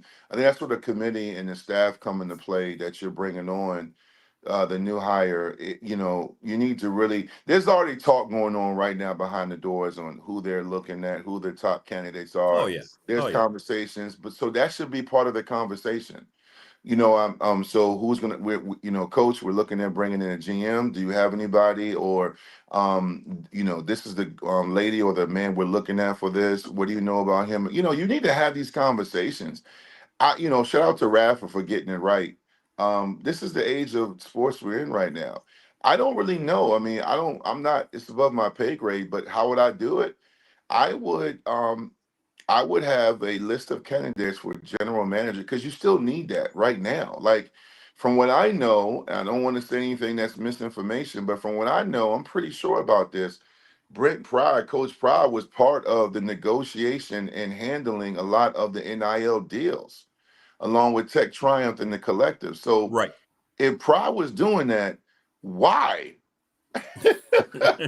I mean, honestly, would I be a part of it? Yeah, I want to know how much. I want to be aware, but I have so much to worry about. The fact that I've heard, and I heard this before it was news, the fact that we were repeatedly under his tenure late, or practice never started on time, or was kind of loosey-goosey, is a microcosm of how they performed on the field. Penalties. And it wasn't always that way, but that's the point. It was hit or miss. You were hot and cold. So general manager NIL money and handling that is crucial. But at the same time, I think the biggest issue they have to handle is making sure they get the right coach that's a proven winner and that knows how to hold a team accountable in this new age of college football. I feel like I tell you all the time, I live in the Northern Virginia area. I feel like we were the old Redskins, where everybody came here to get their money, but the best record you were going to see was 8-8, usually 6-10 before they played 17 games, 5-11. But everybody was overpaid. I saw the Commanders, then the Redskins go out and get Jesse Armstead, Jeff George, Deion Sanders. They were just overpaid. Deion had turf toe. Nobody would touch him. But the Redskins got him and got rid of Brian Mitchell. And it was like, what are you doing? You're just paying everybody. You paying Jeff George, who I quote said, leadership is overrated. So after you had Brad Johnson, who led you to a division title and a playoff win, they got rid of him and overpaid for Jeff George. So I kind of look at Tech like that right now. You're giving guys money. You got guys driving around Southwest Virginia in $80,000 cars. That's fine. Hellcats, that's cool. But they suck. They're not winning. So are you overpaying for guys that can't block a toddler? I mean, so what are you doing? This is where I feel like that's a crucial position with the general manager, realistic payments to players that earn it or deserve it, what the market value calls for them. Because right now we are not LSU. We are not Ohio State. That doesn't mean you can't win 8 or more games. You just need to get the right people in as far as the football personnel. And you need someone to truly negotiate and not overpay for these players. That's my issue because I can now say that because we are in a day and age where players are getting paid. But you got to hire them almost at the same time, or have a coach that has some input while you're interviewing him or her, not well him, about who they want as a general manager. It's a, listen, this has been said by you, me, and many people. This is easily one of the biggest hires, No, arguably the biggest hire in Virginia Tech athletics department history. absolutely. Mm-hmm. Absolutely. Every aspect's got to be done the right way. And the good news is they do have a little time. That was the whole convenience of, we talked about this on Monday a little bit, going ahead and making the call on the coach, putting a guy, Phil Montgomery, in there. They have some time to assess how they want to do it. They won't have a lot of time, but they do have a little time here to maybe get all those ducks in a row. And Rick, I will say this. Thank you for pointing that out. As uncomfortable and disappointing this is, I actually like this is what the SEC and the Big Ten do. They did it right out, and we knew it was coming, but the fact that it happened the way it did, I mean, I would much rather they be 1-2 with a win over ODU versus trending as an embarrassment, but it is what it is. Now you have the remaining part of September, October, and November, and December to get this right. Right. Versus just suffering and asking every week when I'm on your show and all your other guests and on Twitter, when will it happen, and losing. Right. Now you got the chance, you still got your entire conference play ahead of you. You've only lost a couple of players, maybe one, to the portal. Who sees what happens next? But, and this is going to sound mean, but I'm being honest. I don't really care who leaves. It's not like there is no one on this team. This is not my day or even post my day when you had Tyrod and those guys. This is not the Danny Cole, Jared Boykin era. This is not like, oh my God, we lost him. That was such a big loss. Really? I mean, when ODU comes to your house and boat race you, I mean, so to me, I wouldn't mind seeing a couple of freshmen and sophomores on the field because I feel like maybe a shakeup is needed because what we're doing right now hasn't been working. But again, I'm not going to overreact to Coach Montgomery's presser and his post-game practice, his pressers. But I will say that he even said himself, we're going to do some things different. I'm going to put my touch on it. And sometimes when you work for someone, you can see it, but you can't say anything. Like, man, we really should be doing this. Absolutely. I need to sit because what happens is sometimes a player, even a guy like Drones, might not be benched because Pry's loyalty or his preference is to keep him in there. Where Montgomery, who runs the offense, may say, Pop, get ready. That's what you need. This is what that program lacked. After I give him grace the first year, Pry, the 3-8 season or whatever it was, because they didn't play 12 because UVA and the shooting, unfortunately. Right. Right. So that 3-8 season, you ended with a good win over Liberty, and they probably would have beat UVA, and that would have been a 4-win season with a lot of momentum. But after that, they got real comfortable, and which surprised me because you came off a 3-win season, and then you come back and you start off again, bad loss to Purdue with the lightning delay, and then all of a sudden, you're like, okay, Drones comes in, and everyone's like, okay, there's your guy. Mm-hmm. But even then, Pride was like, I don't know. The kid was hurt, which forced Drones to play. They go up to Rutgers and Marshall, but you can see that Drones at that time looked better suited for the offense. And even then, Pride was like, I'm not ready to announce it. I'm like, what are you doing? You don't have the ability to be complacent. You don't have any credibility as a head coach. So the fan base and some of the players don't trust you yet. Credibility is everything. I'm going to say this really quickly.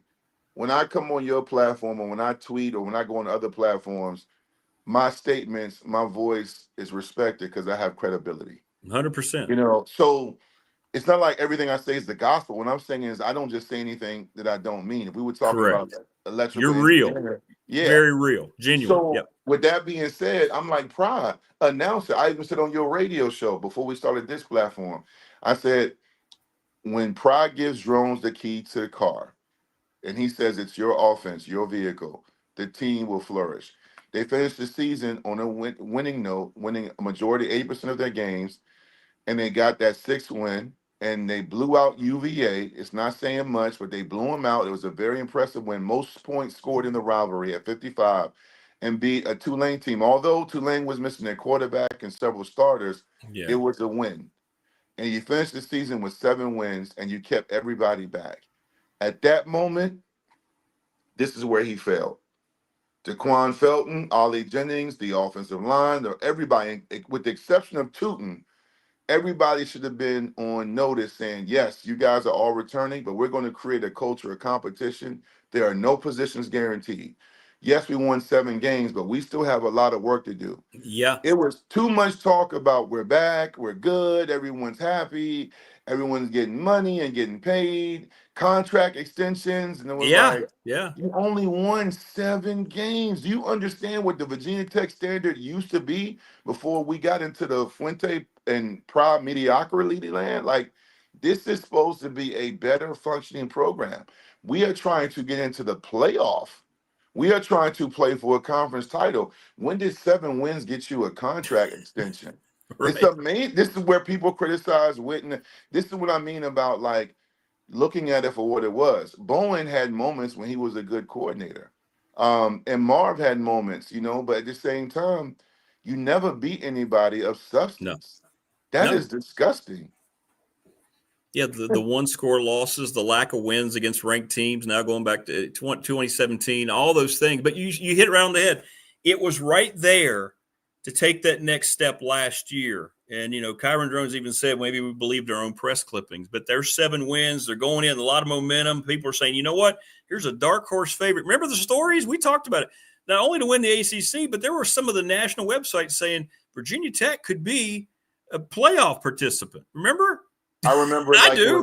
And that's when you, as Beamer used to say, that's when you turn up the wick. That is when they should have worked harder, but they weren't even conditioning during the season. They weren't even running. They weren't even conditioning. That's why they would flame out. And I know my tweets get seen. I kept tweeting. I kept saying the strength and conditioning program, the head guy does not know what he's doing because these guys are wilting in the second half. That is the foundation of your football program, your strength and conditioning. Also, accountability. You had receivers breaking off routes that weren't running. You had people that were really happy to be getting paid. There was no accountability. You never saw anybody that wasn't performing sat. Let me just remind everybody listening and watching right now. I'm going to name some people that have been benched during their time at Virginia Tech. Brian Randall has been benched. Tyrod Taylor was benched against Duke in the Saturday night game. That's right. So 2 of the best quarterbacks in Virginia Tech history have been benched. So what is this accountability that we don't see? Like, why are you afraid because of what they make? Let them leave. If someone is held accountable and benched for a quarter or a half, and they're like, man, they tripping, and I'm not happy, I'm transferring. Bye. See ya. Yeah. If you're recruiting right and you have some quality players from high school who you told on their visits before committing that they were going to be part of this, play them. I go back again. I hate going back, but this is the only thing Virginia Tech can stand on is a point of reference. Yeah. Beamer benched veteran receivers for freshman Eddie Royal and other freshman receivers after the tough loss to USC.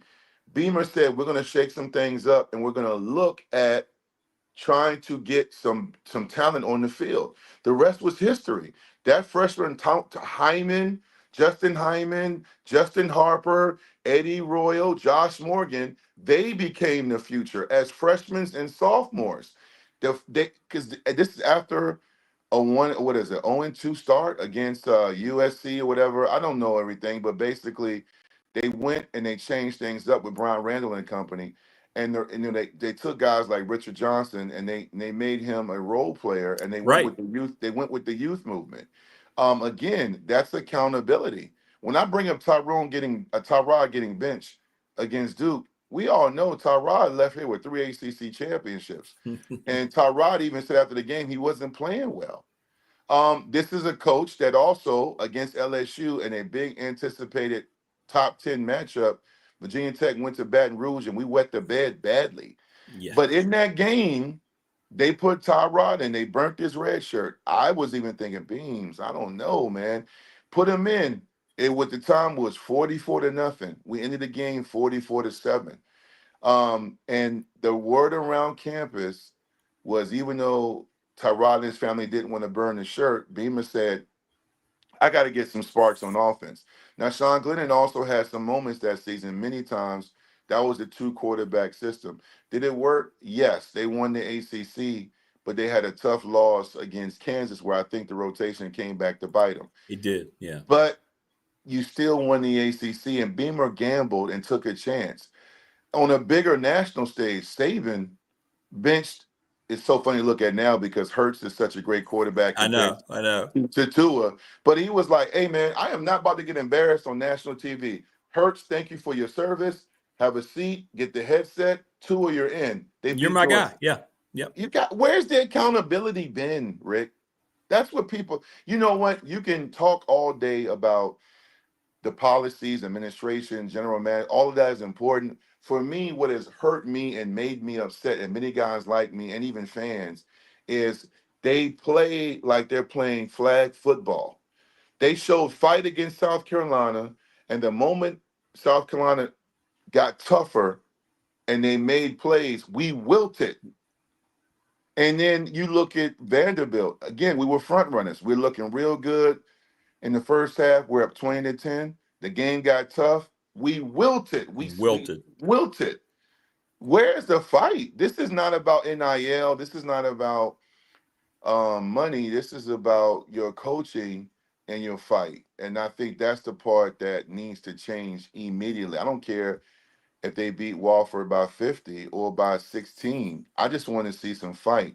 I'll be honest with you. I don't even know if I'm going to be able to watch the game. I got to work this weekend, but I don't care. Like, I just want them to show out. Because, again, last point I'll make, man, on that note is I feel bad, even though these guys are getting paid. I feel bad because you see Victory Life and you see the banner behind me on everything we have from our T-shirts and hoodies. Underneath it says, leave a legacy. Leave a legacy. What is the legacy of these guys post the Edmonds brothers and Greg Stroman and Ricky Walker and Tim Settle? Those are the last guys that played for Tech. Gerard Evans and those guys under the Fuente era that actually won the Coastal and played for an ACC championship. And then they beat Arkansas in a major comeback win. And then the following year, they won 9 games. So we still remember those guys as winners. Yeah. I don't know. Maybe it's a different time. I know I'm old. I just celebrated a birthday. I just maybe think that these guys don't care about legacy. I love the fact that my worst season at Tech was a 7-5 season my junior year. And we finished second in the conference, and we got blasted by UNC in the Gator Bowl. But other than that, it was 9 wins, 10 and 11 wins. And it was 3 conference championships. And when I go back, I get treated like a king. That's legacy. That's legacy. I don't know if they understand legacy. You know, that's disappointing if they don't, though, Rick. Yeah. Well, I think the results say you're exactly right, unfortunately. And hopefully, however this is going to look here in a few months, hopefully that'll change that and kind of bring that back. Man, just great stuff as always, man. You got right to the heart of it, and appreciate you so much, man.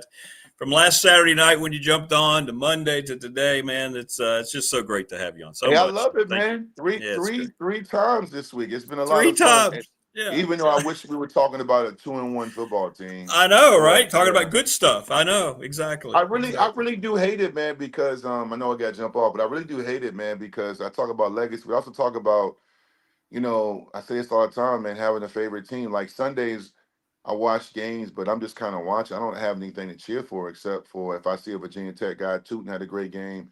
Yeah. You know, guys like that. But, you know, you talk about the fans that travel and drive and fly and go to the bookstore and buy those shirts and get the timeshares and the Airbnbs and they yell Go Hokies and they're all in, and you can't do that to them, man. You gotta run this thing right. And I said it, and I really mean it.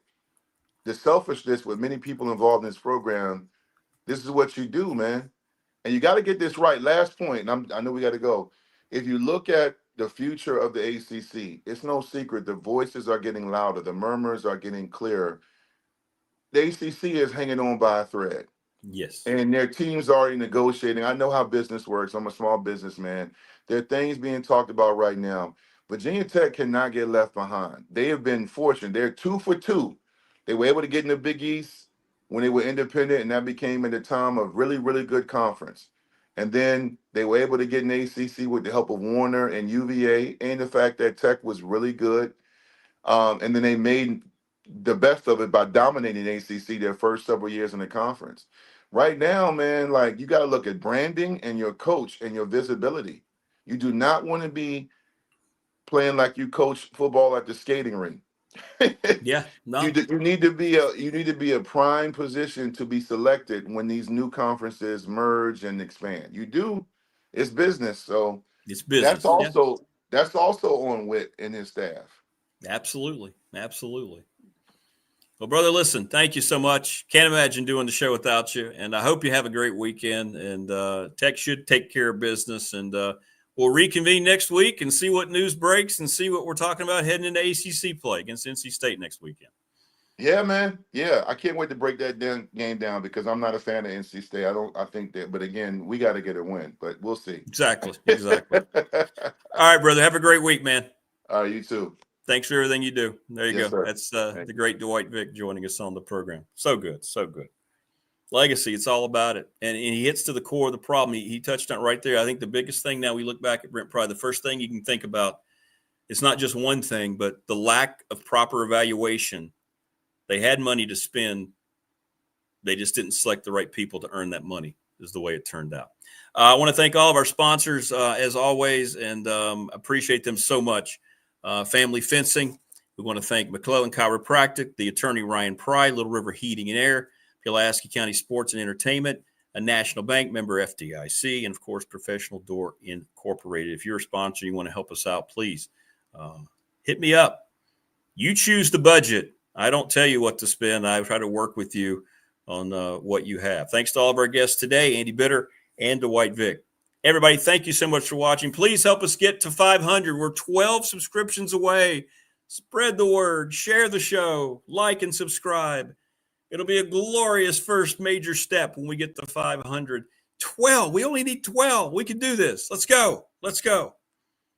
We'll be here tomorrow. Will Stewart, Mike Ashley, Jen the Gamecock Girl with our picks. Take care, everybody. Enjoy the rest of your Thursday. Thank you so much for making us part of your morning. We'll see you tomorrow to wrap up the week.